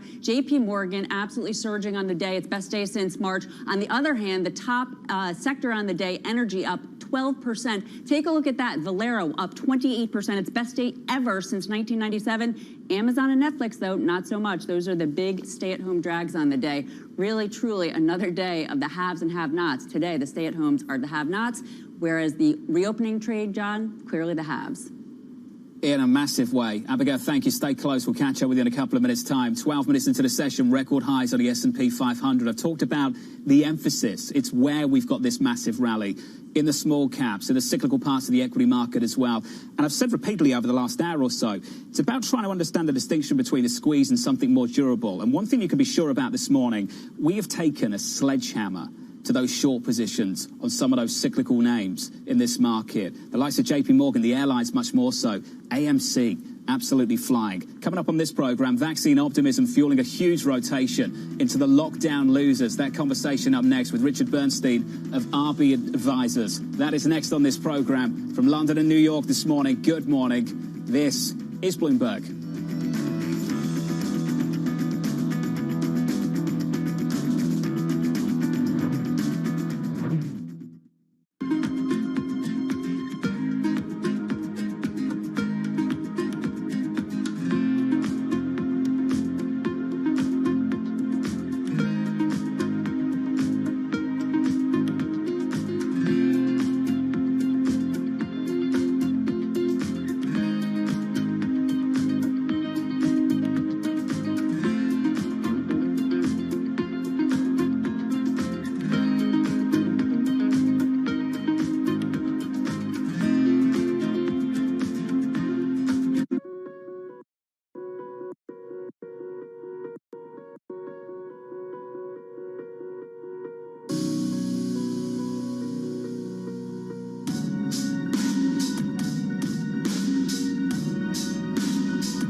work begins with getting COVID under control.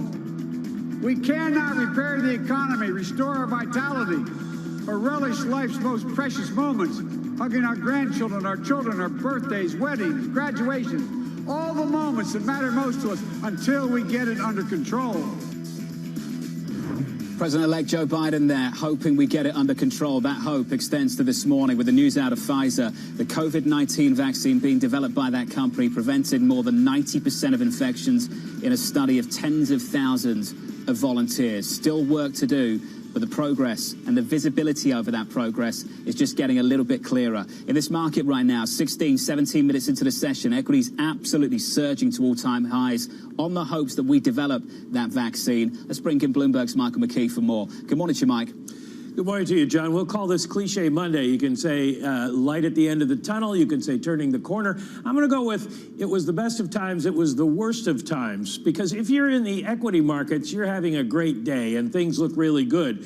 But the rest of the world has to realize, and I'm going to be the wet blanket here, that we are not turning the corner yet. We're going into one of the worst times that we've had with the virus. You can see in the U.S. almost 10 million cases. We should hit that this week. The world over 50 million, and deaths keep rising, 237,000 in the United States, and in the world, 1.3 million at this point. You can see when you look at the changing caseload graphics that will show you in the United States how bad things are getting. We're really rocketing up, exponentially adding cases, and we've not even gotten into the cold section of the winter unless you're out in Montana. So we got to keep an eye on this, and we've got to do something about it. Now, the Biden campaign has put together and announced their task force of 13 members to try to come up with a plan, and a lot of that plan is going to be based on the idea of social distancing and mask wearing. And if you do that, you could have major improvements. The group out at the University of Washington that has modeled all of these cases says we could have 372,000 more deaths by Inauguration Day, but you could cut that by 50,000 if everybody wore a mask. Michael McKee, a tough 3 months ahead, as you put it. These two time frames, the short term, the long term, got to talk about that. The difference up front. It's going to be difficult the next few months. The hope is about what's on the horizon. Richard Bernstein of RB Advisors saying rising virus cases continue to pose a threat to risk assets. Writing the following: it seems prudent to structure portfolios in a risk-on, risk-off barbell because of the juxtaposition of historic monetary and fiscal stimulus with the ongoing risk of COVID. Despite political rhetoric, the disease risk remains real. Richard joins us now. So, Richard, just fold in the Pfizer news from this morning into that view and just give us your early take, please. Sure. So, good morning, Jonathan. I think, look, there's no way you can say that this is a negative, right? There's absolutely no way you could say that, and we should all hope that the vaccine's effective rate continues above 90%. We should continue to hope that it's distributed faster than anybody expects and things like that. I think the most important thing coming from today is that this is a shot across the bow for the end of the tech, venture capital, innovation, disruption, investment themes. I think that is the most important message today, that if one is an optimist, you don't want to be in those themes. And I don't think investors understand how pessimistic the embedded view was investing in those themes. And today, you look at the Russell 2000, you look at the performance of NASDAQ, that huge gap is a very optimistic sign. So, I think that's the big message today. So, Richard, the question I asked of Kate Moore of BlackRock, depending on how cute you want to be, do you just want to sit at the index because of this rotation back and forth? But the question that you pose, and I think it's one we need to explore further, how much risk is at the index level, given the weighting to the big names that you seem to think there is significant risk in and around? Right. So that's an extraordinarily important question, Jonathan, and it's important because if you think back after the tech bubble, the United States had a lost decade in stocks, right? The stock market did nothing for 10 years. And that was largely because you had this very narrow leadership in the stock market that dominated the weight, and it underperformed for 10 years, and the overall index did nothing. However, if you were in, energy, if you were in materials, if you were in emerging markets, you did extraordinarily well over that decade. So, I think the notion of just sitting in the index right now is going to mask what could be a monster rotation underneath the index level. Richard, missing out on some gains, relatively speaking, is different to getting absolutely destroyed. Passive investors might look at last week and say, last week conclusion was long stocks, I'm doing okay. This week conclusion is long stocks, I'm still doing okay. Can you walk me through that? Are you anticipating passive investors getting really hammered or just underperforming, relative speaking, to various parts of the equity market? Right. I think it's massive underperformance, and the risk is that you come late to the game, right? So what happened, if you remember, in the late 90s, the story was stocks for the long term. That was what everybody was talking about. And then stocks did nothing for 10 years. But underneath that, it was other indices. It's not just being a passive investor.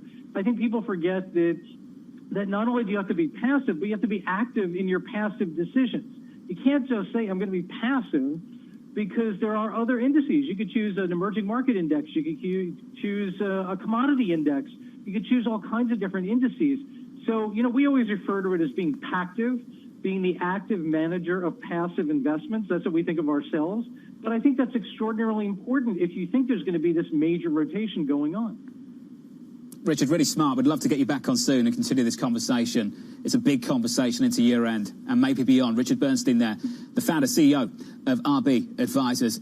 In the equity market right now, up 3% on the S&P, huge outperformance over in Europe as well. Your sector price action. Here's Abigail. John, well, it's really pretty extraordinary. We have the S&P 500 absolutely gapping higher to a record high on the vaccine news out of Pfizer. Let's break it down sector-wise because it is risk on, especially in terms of the components. There's a really strong cyclical area. Let's go right to the top. Energy up 14.2%, the best day since March. Real estate up 9%, the best day since 2011 on hope for commercial real estate and hotels. Financials, industrials, financials obviously being helped out by that yield curve steepening. It is a reopening rally. Risk on, risk on, risk on, John. Risk on, risk on, risk on. Record highs on the S&P. Abigail, thank you. Up next, the market moving events you need to be watching. That'll be next in our trading diary. From London and New York this morning, good morning. This is Bloomberg.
What is happening today in India is actually a determination to rebuild our economy.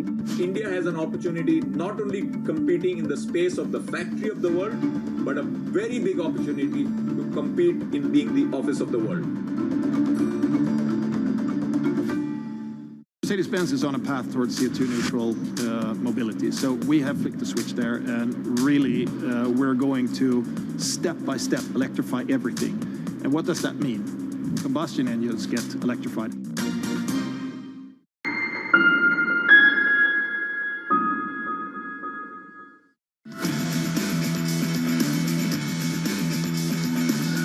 There is real hope in this equity market worldwide, and this equity market is trading on that hope in a big way. Up 6% on the Russell, the S&P up 3%, the Nasdaq underperforming, up 0.7% off the back of encouraging news on the vaccine front from Pfizer. Coming up, here's your trading diary. Cleveland Fed President Loretta Mester speaking at a virtual fintech conference this afternoon. The Fed's Randy Qualls appearing before the Senate Banking Committee on Tuesday. On the data front, US CPI, that is coming on Thursday. And Fed Chair Jay Powell speaking at the ECB Forum. Plus, we get Disney earnings. The story's changed for them. And rounding out the week on Friday, we get US PPI numbers and University of Michigan consumer sentiment data. That does it for us from London and New York this morning. Good morning. Looking at an equity market absolutely flying. This was the countdown to the open. Catch me on Twitter at FerroTV. This is Bloomberg.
Women leaders were actually better at controlling the deaths from COVID-19. Do you think out of this pandemic, we'll see more countries be willing to elect female leaders? When we look at women leaders, we tend to project on them baggage that they shouldn't bear. Women are given an opportunity when no one else wants to do the job. Women had a very clear objective.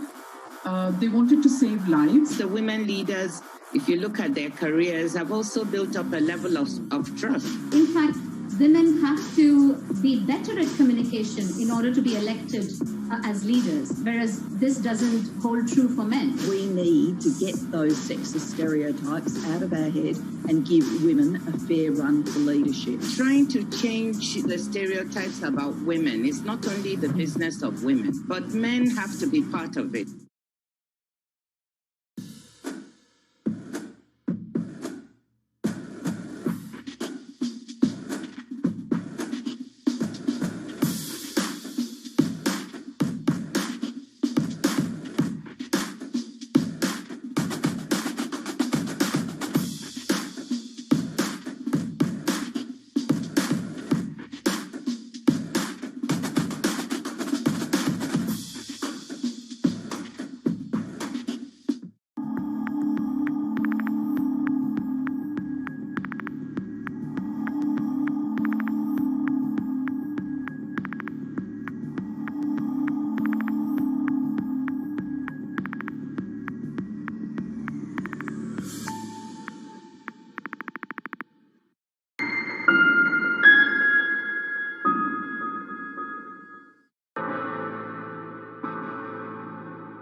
Months after Hurricane Maria, Puerto Rico is still in peril.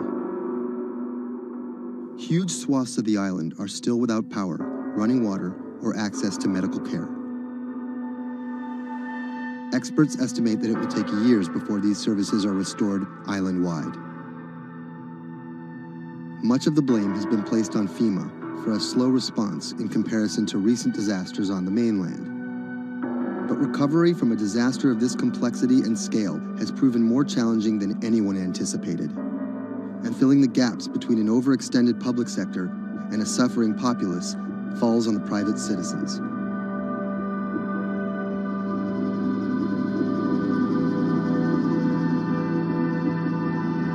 Robert Anderson is a Puerto Rico resident of 4 years. The eye of the storm came in south of El Yunque, swept up towards San Juan and out to Arecibo. Everything on the right-hand side is what we call the dirty side of the storm. This isn't his first time in a disaster zone. With a military and telecom background, Anderson worked on repairing damaged cell phone towers in New Orleans after Hurricane Katrina. Some might be tempted to label him a disaster capitalist, seeking lucrative government contracts for his expertise. But as Anderson finds himself in the middle of a humanitarian crisis, he and his associates are developing a variety of pro bono recovery projects that target the island's hardest hit areas. I see two Puerto Ricos. We're here in San Juan. They have telecommunications restored. They may or may not have power, but basic services are in place. They're able to get food. They're able to buy things. They're surviving. And when you look outside of the San Juan area, you can go 15 minutes from here and find areas that are devastated. I'm working on the devastated side. Today, he's put together a boots-on-the-ground mission to provide medical care to some of the island's most isolated and vulnerable residents. Steve Berenbaum is one of Anderson's business associates. He offered an extra car and a set of hands. So we received an initial report from a nurse that was out in the area. We're headed to the northeast region of Utuado for some people that are in need of urgent medical assistance. Dr. Sally Priester is a physician from San Juan. She filled a van with medical supplies at her own expense and brought along a team of nurses. Google Maps estimated our first destination to be a 90-minute drive. But it didn't account for obstacles like this.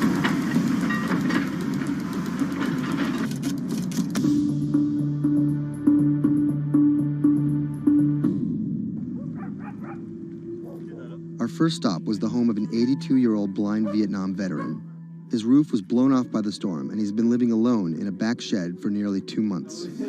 His cane actually got broken in the storm, so he's limited mobility. He has a number of medical ailments. Dr. Priester's having a look at him.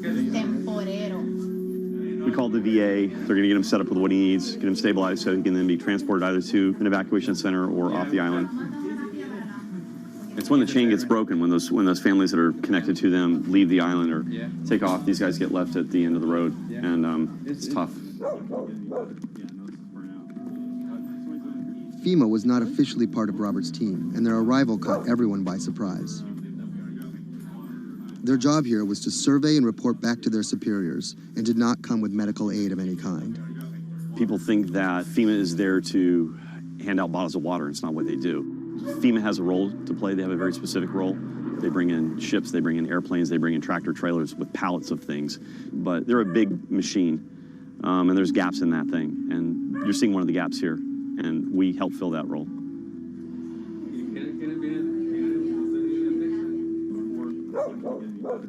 These guys are in a bad situation before, and now they're struggling for real basic things. One of the risks that you run is people going from fear to hopelessness. Those are the folks that we're trying to reach. And how are they reached? How are they even found? Word of mouth, mostly. And what's your role in all this? Ghost in the machine. I'm lucky enough to be able to communicate with folks in FEMA, the state of Puerto Rico. For a ghost, Robert makes his presence well known. Not only was he the de facto leader of the mission, now with FEMA in tow, he created his own maps to survey storm damage. So we're right here. And delivered them to FEMA HQ free of charge. I have pretty good reach. Perhaps that's how he managed to earn himself a coveted FEMA badge without actually working for them. And it's these relationships that allow him to operate more efficiently than an NGO or a government agency. We're able to resolve problems at a different level. Our next stop was on a mountaintop, a family of 11 struggling to care for their special needs brother in what was left of their house. Probably we are the first health team to come and visit this family. Muy bien, todo muy bien. The patient has Down syndrome. He is all day in bed. The difficulty with this is the patient cannot be alone. The most important thing is that you need to take care of the chronic disease besides disability, because they have been not going to a doctor, and no doctor has come in here yet. So we need a refill of this medication. After maybe 54 days, it's not getting better. And the only way that you can be able to see that is coming to the ground, drive, and see the people and talk to the people. You can see San Juan from here, but you can't get there.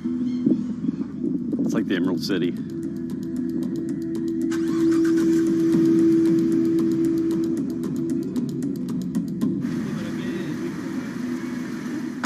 this stop, we caught word that a man living alone at the edge of the jungle was in need of care. So we decided to take a little detour, come up here and check out and see what's going on. One of the challenges is to find those people that are at the end of these roads that need help.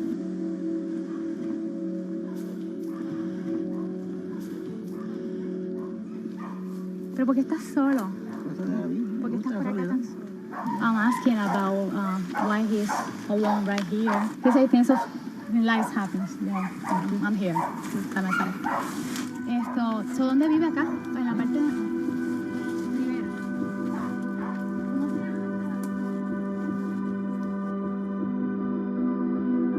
This is not a job. To do this, you need to have passion for what you can do. You're not going to get paid. It's said in disaster response and emergency response that the real first responders are your neighbors. You don't need to wait for a lucrative FEMA contract to go out and do good and to help the community. In the end, do you feel like you're making a difference? Lives you touch and people that you can affect. I don't really think about it in those terms. But why do you do it? It helps me sleep at night. I think it's as much for the people that are going out to help and do things as it is for the people that you affect. Whether out of altruism, or the lure of a paid gig, or some mixture of the two, Anderson hopes to stay here to help shape Puerto Rico's future. Puerto Rico's essentially been a colony for 400 years. It was treated poorly by the Spanish. It was not treated well by the United States when they first got here. Puerto Rico can continue in the way that it's always been, or Puerto Rico can rebuild itself like nothing that's ever been. And we have to do everything we can to make that real. That's the bottom line.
When I met him first online, I found him to be really sweet. I think I was the one who was talking for an hour. He was just listening. When we met, I saw her. She was beautiful, intelligent, and kind, which was, something that I was looking for.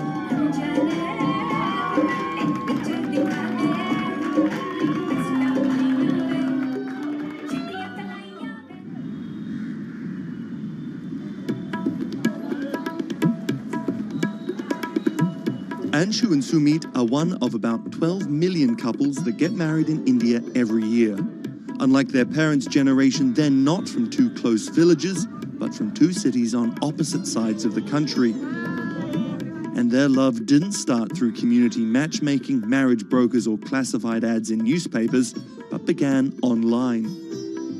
So we met through jeevansati.com. So it's basically an online portal where we have detailed profile of different grooms and brides. It makes a lot of remote profiles who are located in distant areas more accessible. Thanks to growing internet and smartphone usage, matrimony websites and apps in India are starting to disrupt the matchmaking industry. More and more people are finding their partners at the click of a mouse. jeevansati.com, where Anshu and Sumit met, is one of the biggest players. Young Indians looking for love set up profiles including their caste and horoscope, but their criteria for choosing spouses appears to be changing. We have seen the shift from traditional caste community conservative parameters to something like which is more focused on education, employment. Anshu and Sumit's marriage was initiated by their parents, but modern Indian couples like them have more input than previous generations. We looked up to them to agree for the proposal, but it was primarily our decision that we wanted to be with each other. So what's the emoji like you use the most to send to each other? There's a bear which basically we use for indicating a hug. Yeah, that's our language basically, bear icon for a hug. Time flies when you're in love, and just 1.5 months after they first met online, the couple got engaged. They decided to hold their wedding less than 3 months later. But planning a traditional Hindu wedding on such short notice is no easy task. The massive event usually lasts 3 days, has various ceremonies and celebrations, and involves the entire two families and hundreds of guests. Luckily, there are websites and apps for that.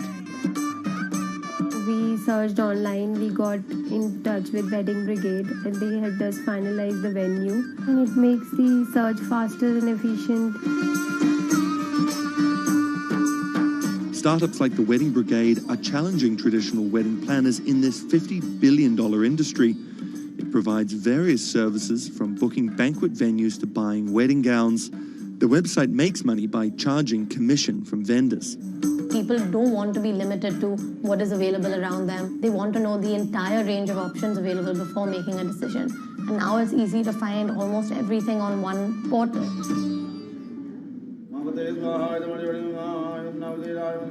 Anshu and Sumit are officially married in a ritual that has gone on for thousands of years, but their love started in a very new way.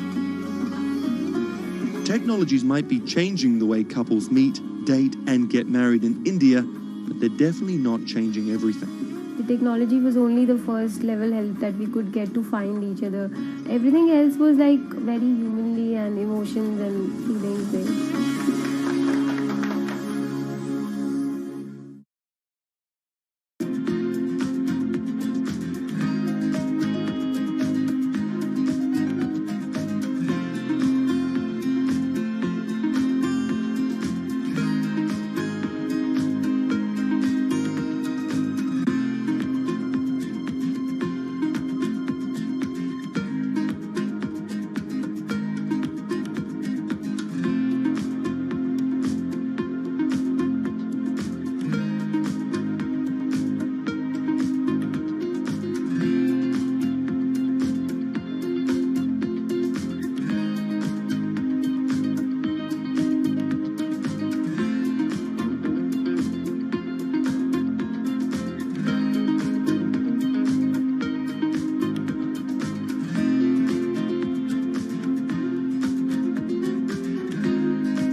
Massachusetts Senator Elizabeth Warren has become a symbol of everything the Republican Party stands against. Everyone gets a right to basic health care. We need strong oversight of these banks. A legal scholar and a consumer advocate turned politician, Warren has branded herself as a champion of the working class and made a career out of standing up to big business. While rumors of a 2020 presidency bid remain just that, I'm not running for president. her Senate seat is up for re-election in 2018, and Republicans are already pumping millions into super PACs to defeat her. This is the story of how a law professor and politician came to be seen as the biggest threat to Republican values and the greatest hope for progressive America. Elizabeth Warren was born Elizabeth Ann Herron, the youngest of 3 siblings, on June 22, 1949 in Oklahoma City to middle-class parents. After waiting tables to help her family pay the bills, Warren became a star on the high school debate team. She landed a scholarship to George Washington University at the age of 16, but 2 years later dropped out to marry her high school sweetheart, Jim Warren. By 1980, Warren was a mother of 2, divorced and remarried, had earned a bachelor's degree from the University of Houston, a juris degree from Rutgers, and practicing law in New Jersey. Warren then went on to become an influential law professor, teaching, lecturing, and publishing highly cited work on bankruptcy and commercial law at 7 universities around the country, eventually settling at Harvard Law School. But Warren wasn't always a liberal lion. Elizabeth Warren used to be a Republican, actually. That's Stephen Dennis. I'm a Senate reporter for Bloomberg. Around the time that Elizabeth Warren switched parties, she became a fierce opponent of a Republican drive to make it much harder to file for bankruptcy. She fought that for a decade. It ended up passing anyways. While her efforts ultimately failed, her warning calls were heard in 2008.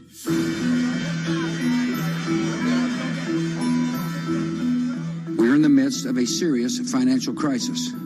Our entire economy is in danger, and without immediate action by Congress, America could slip into a financial panic, and a distressing scenario would unfold.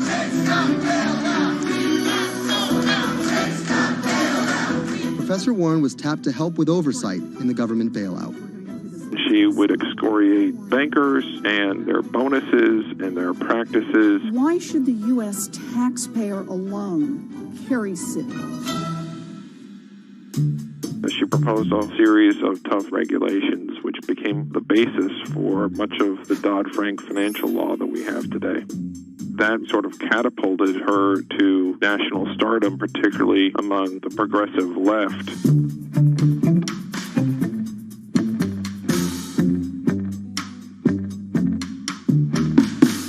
Encouraged by her newfound notoriety, Warren declared her bid for the U.S. Senate on September 14, 2011. During the race, her opponent Scott Brown tried to derail Warren by accusing her of falsely claiming Native American heritage, a controversy that earned her the nickname Pocahontas. Nevertheless, she was victorious and won the Senate seat by a comfortable margin. She used her new tenure to challenge everyone, from banking regulators and Treasury officials to members of Wall Street and Congress. I'm really concerned that too big to fail has become too big for trial. We need tough new laws to hold corporate executives personally accountable. No one should be above the law. She called for Wells Fargo CEO John Stump to resign for fraud, introduced the Bank on Student Loans Fairness Act, and reintroduced the 21st Century Glass-Steagall Act. In 2016, after staying silent during the Democratic primary battle, Warren finally endorsed Hillary Clinton and had some harsh words for candidate Trump. Donald Trump is a loud, nasty, thin-skinned fraud who has never risked anything for anyone, and that is just one of the many reasons he will never be president of the United States. But she was wrong. The forgotten men and women of our country will be forgotten no longer. Warren wasted no time resisting Trump's agenda. Have you ever managed or overseen a $1 trillion loan program? I have not. How about a $1 billion loan program? I have not. Okay. In the Donald Trump era, Elizabeth Warren has been playing defense and trying to prevent Donald Trump and his cabinet appointees from rolling back protections that she helped enact. Warren actually found herself rebuked by Mitch McConnell for reading a letter by Coretta Scott King about Jeff Sessions' record on racism during his confirmation. She was warned. She was given an explanation. Nevertheless, she persisted. That moment became something that's on T-shirts, bumper stickers, slogans, and that really galvanized a lot of support for her. It's been very hard for Republicans to get much of anything done this year, and that's at least in part to this resistance movement that Elizabeth Warren has helped champion. We are here to fight back. Enough of Elizabeth Warren. Like you. Millions of dollars are being funneled to defeat Warren in the midterm elections in 2018. But it's the rumors of a 2020 presidential bid that has further prompted powerful donors to fund her opposition, often using the same playbook of constant and ruthless ad campaigns that many believe helped Trump win in 2016. It's anyone's guess if she will endure what Hillary could not. You know, the question for Elizabeth Warren is whether she can go from being a liberal firebrand to somebody who can regularly get 60 votes for initiatives in the Senate and 218 in the House and drive an agenda, and whether she can bring together coalitions for political victories. That's the challenge, and we'll see what happens.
Sadiq Khan, the mayor of London, has made some powerful opponents. He doesn't know me, never met me, doesn't know what I'm all about. I think they're very rude statements, and frankly, tell him I will remember those statements. My message to Donald Trump and his team is that, your views of Islam are ignorant.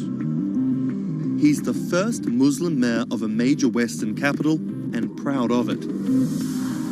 This is how Sadiq Khan went from the son of Pakistani immigrants to a lawyer, lawmaker, and now the mayor of London. Khan's parents emigrated from Pakistan. His father was a bus driver, his mother a stay-at-home seamstress.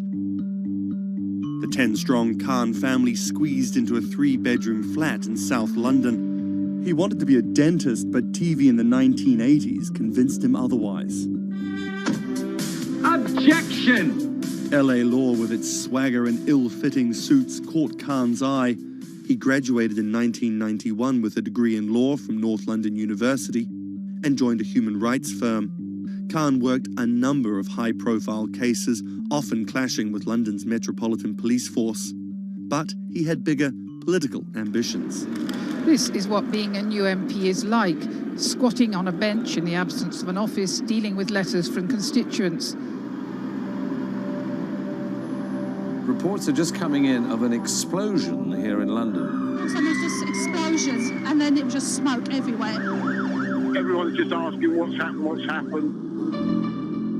Only 2 months after Khan entered the Commons as a Member of Parliament, London was attacked by Islamist extremists. That day will stay with me for the rest of my life. He spoke out against the attacks both as a London MP and as a Muslim. He has been very clear about his opposition to violence, opposition to terrorism, and has set out to make the case for a more open and peaceful Islam. That's Thomas Penny, one of Bloomberg's Westminster correspondents. Here is a man who is a Muslim, and he is standing up and being open and straightforward and being clear that the problem here is not Islam, but it's Islamic extremism. In 2015, a decade after the attacks, Khan ran for mayor of London, and his faith was back in the headlines.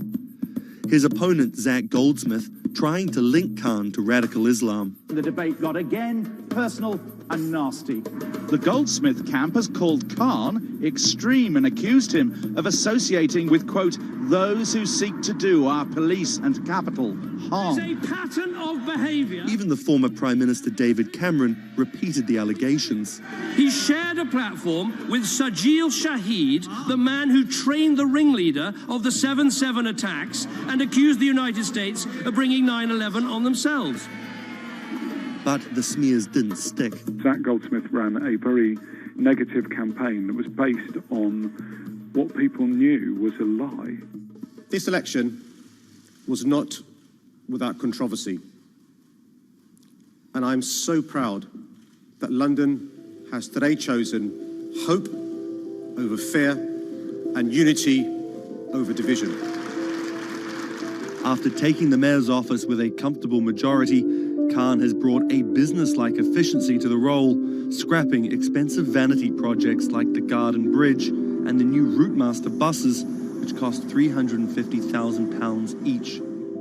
The former lawyer who used to fight the police in court is now praised for his close relationship with them. I was talking to a very senior police officer in the Metropolitan Police who said there was a sea change when he went into City Hall, and the police were saying how much they welcomed this because they knew where they stood and it was more straightforward to work with. So he works like a lawyer, he works like a government minister.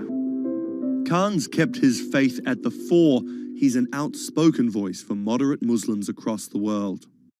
Donald J. Trump is calling for a total and complete shutdown of Muslims entering the United States. Now, by giving the impression that Islam and the West are incompatible, you're playing into the hands of the extremists. The ongoing spat between Khan and US President Donald Trump escalated when Trump went after Khan, misquoting him on Twitter just hours after the terrorist attacks of June 3rd, 2017. Khan's now one of the most prominent Labour politicians in the UK. In fact, a recent poll of Londoners found Khan was more trusted to keep the country safe from terrorism than the Prime Minister or the Labour leader. His story of going from the son of an immigrant bus driver to the mayor of one of the greatest cities in the world plays well with Londoners. But can he appeal to the rest of the nation? Has Khan got his eye on the top job? And is the UK ready for a Muslim Prime Minister?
What does it take to change the world?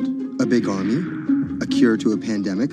A revolution? All of these take either a lot of people, thousands of hours, or massive amounts of space. But for Julian Assange, all he needs is one room, an internet connection, and the world will listen. Assange is located here, and more specifically, right here. And from that location, he's posted government secrets, classified documents, and leaked emails from some of the world's most powerful people. And in doing so, has been labeled a hero, a villain, a nihilist, and everything in between. This is how an Australian programmer sequestered in the Ecuadorian embassy in London became one of the most influential and notorious people in the world. Born in 1971 in Townsville, Australia, Assange has always been on the move. Living in over 30 homes by the time he was in his mid-teens, Assange, along with his mother and half-brother, finally settled down in Melbourne. His introduction to hacking started at 16 when he was given a Commodore 64, which he attached to a modem. He attended the University of Melbourne, where he studied programming, physics, and mathematics. He never graduated, but that doesn't mean he didn't get an education. By 1991, Assange hacked into the Pentagon, U.S. Navy, and other branches of the U.S. government. In 1996, he was caught by the Australian Federal Police and charged with over 30 counts of hacking and computer-related crimes. He didn't get any jail time, but he was fined $2,100. I think the first taste of what would come later was the hacking that he did as a young programmer, and that really sort of foreshadowed a healthy skepticism of the use and abuse of technology by governments. That's Vernon Silver. I'm a reporter for Bloomberg's investigations team. Assange's youth as a hacker laid the foundation for him to start WikiLeaks in 2006. But what is WikiLeaks? It's a website that posts unfiltered, usually classified documents. What separates it from every other media outlet is that they have no editorial hierarchy. With a publication like the New York Times, information comes in, they take that information, package it, then disseminate it for the public to see. WikiLeaks, however, cuts out the middleman. WikiLeaks gathers information, most of it given to them anonymously. So what they're doing is really very simple. They get the information in one end from who gives it to them and out the other with sometimes minimal interference. Julian Assange is the leader of that, the mastermind, the creator, and really, because he thinks of it as a journalistic enterprise, the editor-in-chief. But every story starts with a source, and Assange has some unconventional sources. Julian Assange does not hack as far as we know. He is the recipient of people who are either insiders who give him secret documents or hacked emails from a foreign power. That's Eli Lake. I am a columnist for Bloomberg. And there was no source bigger for Assange than Chelsea Manning. He used to be known as U.S. soldier Bradley Manning. In 2010, Manning provided Assange and WikiLeaks with hundreds of thousands of leaked government documents. WikiLeaks quietly began releasing the documents in February of 2010, then made big headlines in April by posting what is now known as the Collateral murder video. Come on, fire! It was a vivid, graphic video. It changed the debate on the Iraq War, and importantly, it put WikiLeaks on the map when they put it online, and they couldn't be ignored at that point. And those leaks were just the beginning. They went on to post more than 90,000 leaked documents known as the Afghan war logs, 390,000 documents known as the Iraq war logs, and 250,000 private messages between diplomats called cables in what is now known as Cablegate. These leaks were met with very real ethical questions. The problem with publishing those cables was that a number of confidential sources for U.S. diplomats who faced real danger when their names were exposed. Then Secretary of State Hillary Clinton drove the point home that every country, including the United States, must be able to have candid conversations about the people and nations with whom they deal. Shortly after Cablegate, the Swedish government issued an arrest warrant for Assange on allegations of rape and molestation. He claimed the allegations were fabricated to get him extradited to the United States, a claim the U.S. government denied. Either way, Assange's next move was to seek refuge in the Ecuadorian embassy, which really was the beginning of the new chapter in his life and what we're dealing with now, which is him being stuck in London. What was supposed to be an office in an embassy is now Assange's self-imposed prison to this very day. But that doesn't mean he's slowed down. Since being trapped at the embassy, WikiLeaks has released files about Guantanamo Bay prisoners, Syrian political figures, and the draft to the Trans-Pacific Partnership. And then came the 2016 U.S. election. Thousands of leaked emails showed Democratic Party officials possibly plotting against Bernie Sanders in his race against Hillary Clinton. Over the course of 68 days, WikiLeaks released 20,000 confidential Democratic National Committee emails.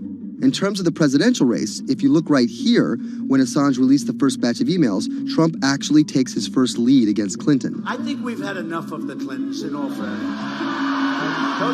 Once WikiLeaks started exposing secrets of the Democratic Party, Julian Assange became a hero to many on the right. Public opinion kind of flip-flopped. WikiLeaks. From the emails, we now know Hillary Clinton's campaign manager makes risotto, and also how the DNC squashed Bernie Sanders' campaign.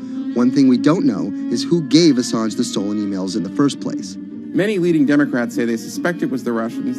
They released an analysis from a private cybersecurity firm that had said it was the Russians. But Assange claims our source is not the Russian government, and it is not a state party.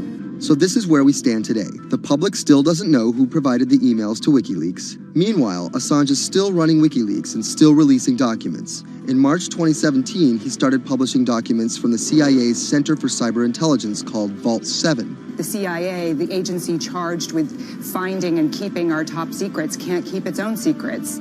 As long as Assange has a connection to the world, no government secret will be too far from exposure.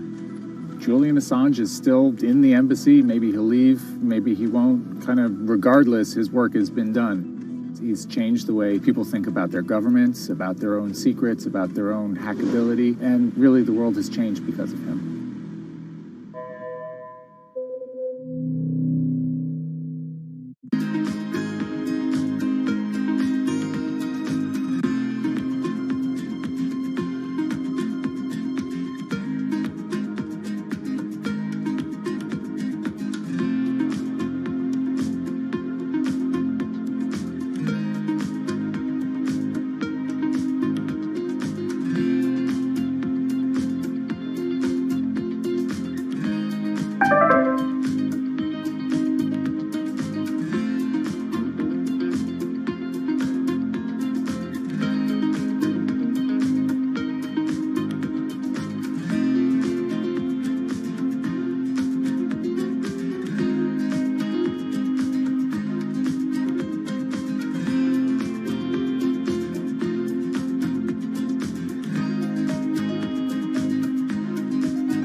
debuted, the 4G wireless we have today allowed people for the first time to hit the road and explore unknown places with only a smartphone for directions. When 5G arrives, it could enable driverless cars to take us there as well. 5G stands for 5th generation mobile networks or wireless systems. It's insanely fast and can accommodate a lot more connected devices. But the reason it's being called revolutionary is because 5G will allow connected devices to speak to each other as well as people. Right now we're living in a world where really it's a one-way experience. That's Bloomberg tech reporter Ian King. The network talks to your phone, you look at your phone and access data, then you send something back to the network. What we're being told about 5G is that really for the first time we're going to see machines communicating with each other over mobile networks in a meaningful way. 5G could end up being 100 times faster than what we have now, with speeds that could reach 20 gigabits per second. In plain English, that means downloading a full-length HD movie in seconds. 5G will also increase total bandwidth, which we will need in order to accommodate the growing Internet of Things. We're talking about the class of devices like internet-connected refrigerators, thermostats, dog collars, but 5G will enable many, many more. Things like your utility network factories, where machines are just sat there not connected at all. Suddenly they're all going to be connected. Suddenly we're going to be able to have real-time monitoring. Other things like cars, like utility poles, like your light, the light poles. But perhaps the biggest advance will be a huge reduction in communication lag time, known as latency. A network of driverless cars will need the speed of 5G to ping each other multiple times per second to avoid collisions. Near instantaneous data transfers could allow doctors to perform surgery remotely with a robotic scalpel. So how will all this work? First, you need to improve network density. And that's just a fancy word for saying you put more towers out there. What we're being told is that's not actually the case with 5G. The idea is 5G will not only use the existing mobile spectrum, but also tap into higher frequencies called millimeter waves. Millimeter waves can carry more data, but only travel short distances. This may mean you'll see a lot more of these base stations around town. And the new towers may have as many as 100 antenna ports, compared to about a dozen on 4G cell towers. So when will we get 5G? Getting 5G ready is expected to cost providers $275 billion over 7 years in the US alone. Look for the first 5G service to pop up in big cities sometime in 2019.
People think of Vladimir Putin, they think of capital P, power. And that's exactly the impression he creates. Whether it's physical power, firing different weapons, riding in various James Bond-esque modes of transportation, or tossing hapless opponents in judo. Or political power, ruling his own country with an iron fist, crushing his political opposition, or, most recently, being accused of meddling in foreign elections for his own benefit. This is how Vladimir Putin went from a poor, tough kid in Leningrad to a KGB spy to the very symbol of modern Russia. Vladimir Vladimirovich Putin was born in 1952 in Leningrad, which is now St. Petersburg. His father was a factory foreman and his mother a homemaker. It is widely said that Putin's public-facing tough guy persona can be traced back to him getting into fights when he was younger, which paved the way for him to take up judo. After getting a law degree from Leningrad State University, Putin joined the KGB Foreign Intelligence Service. He spent 16 years in the KGB. When Putin returned to Russia, he began his political career. He went to work for Anatoly Sobchak, who was then the mayor of St. Petersburg. That's Leonid Bershidsky. I'm a columnist at Bloomberg View. Putin thrived in Sobchak's administration because he was sort of considered pretty efficient city official at that time. He was very loyal to Sobchak. So loyal and efficient that he was noticed by Yeltsin's close circle. And those people soon brought Putin over to Moscow to work in Yeltsin's administration, where he quickly climbed the political ladder. Then, of course, he was promoted to Prime Minister of Russia. That's Dmitry Trenin. I'm currently director of the Carnegie Moscow Center. Around this time, Yeltsin and the people around him, the so-called family, decided that Putin would become Yeltsin's successor. And then this happened.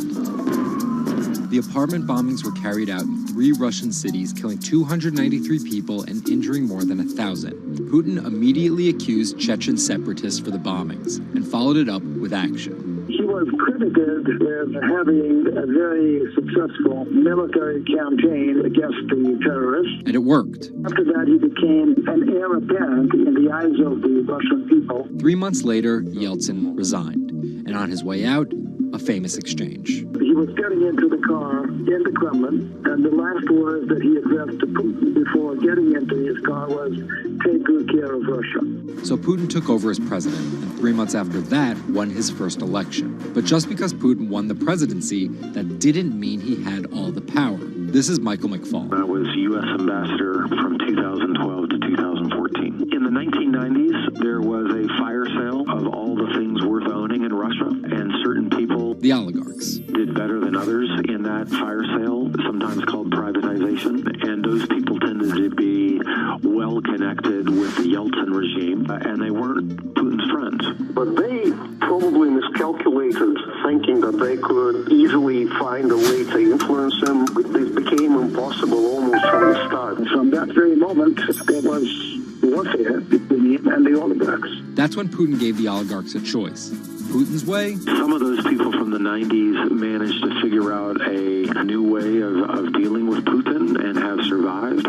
Or prison. Others could not find common vision, and so they lost their assets. Khodorkovsky once was Russia's richest person, worth $15 billion, but he ran afoul of President Vladimir Putin and spent a decade in prison. With domestic power consolidated, Putin focused on restoring Russia's global influence. Putin is the guy who believes in the expansionist Russian state. Georgia and Ukraine and all the other Soviet republics that split off when the Soviet Union fell apart, he still believes that they're traditional Russian satellites. A lot of his strategy is about keeping them in the orbit. That Yeltsin line, take good care of Russia, that's how he understands it. And he used annexation and invasion, as well as oil, gas, and trade to keep former Soviet republics in Russia's orbit.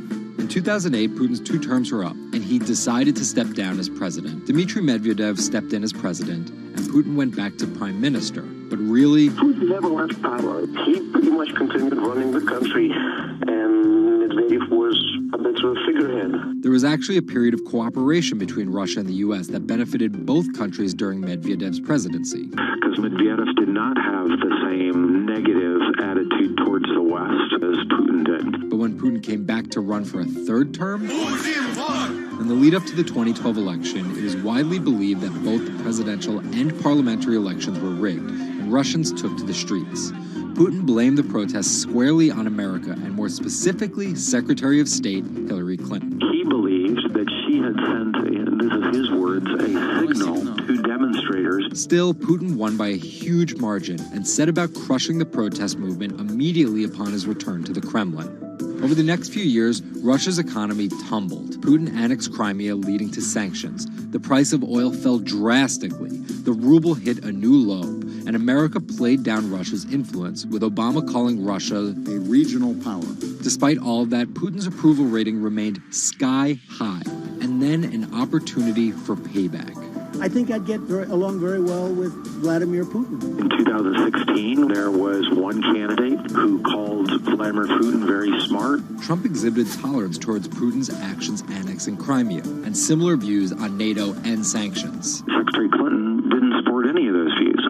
Even though Putin denies any wrongdoing, U.S. elections. Yes. the U.S. has accused Russia of being behind the leaking of 20,000 Democratic National Committee emails, which many say helped Trump beat Hillary Clinton in the presidential election. Which leaves us here with the possibility of a President Putin until 2024, positioning Russia to be the world power he always imagined it should be.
Jack Ma is Asia's richest man and most recognizable business tycoon. He's the chairman of Alibaba, China's e-commerce giant and one of the 10 largest companies in the world.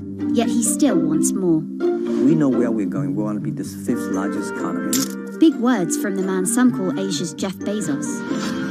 He's confident, he's charismatic, and he's definitely not the average CEO.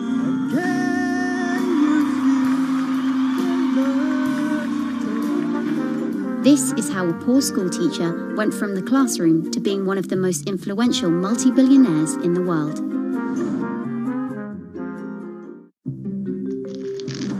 Ma was born in China's southeastern city Hangzhou in 1964. His parents were traditional musician storytellers. As a teenager, he started to learn English from foreign tourists after China opened up in the late 1970s. And then for 9 years, Jack Ma hung around outside the Hangzhou Hotel, which is now called the Shangri-La. He would get up at 5 a.m. to talk to travelers. That's Bloomberg technology reporter Lulu Chen. And I cover China Internet for Bloomberg. Ma failed China's National University entrance exam twice before being admitted to local teachers' college. He graduated in 1988. He applied for 30 jobs and got rejected, including from the fast food giant KFC. When KFC came to China, come to us say, 24 people went for the job. 24 Actually, 3 people accepted. I was the only guy. Then Ma got a job at a local university and taught English there for about 5 years, earning just $15 a month. On the side, he started a translation company with several friends. During a company trip to the US in 1995,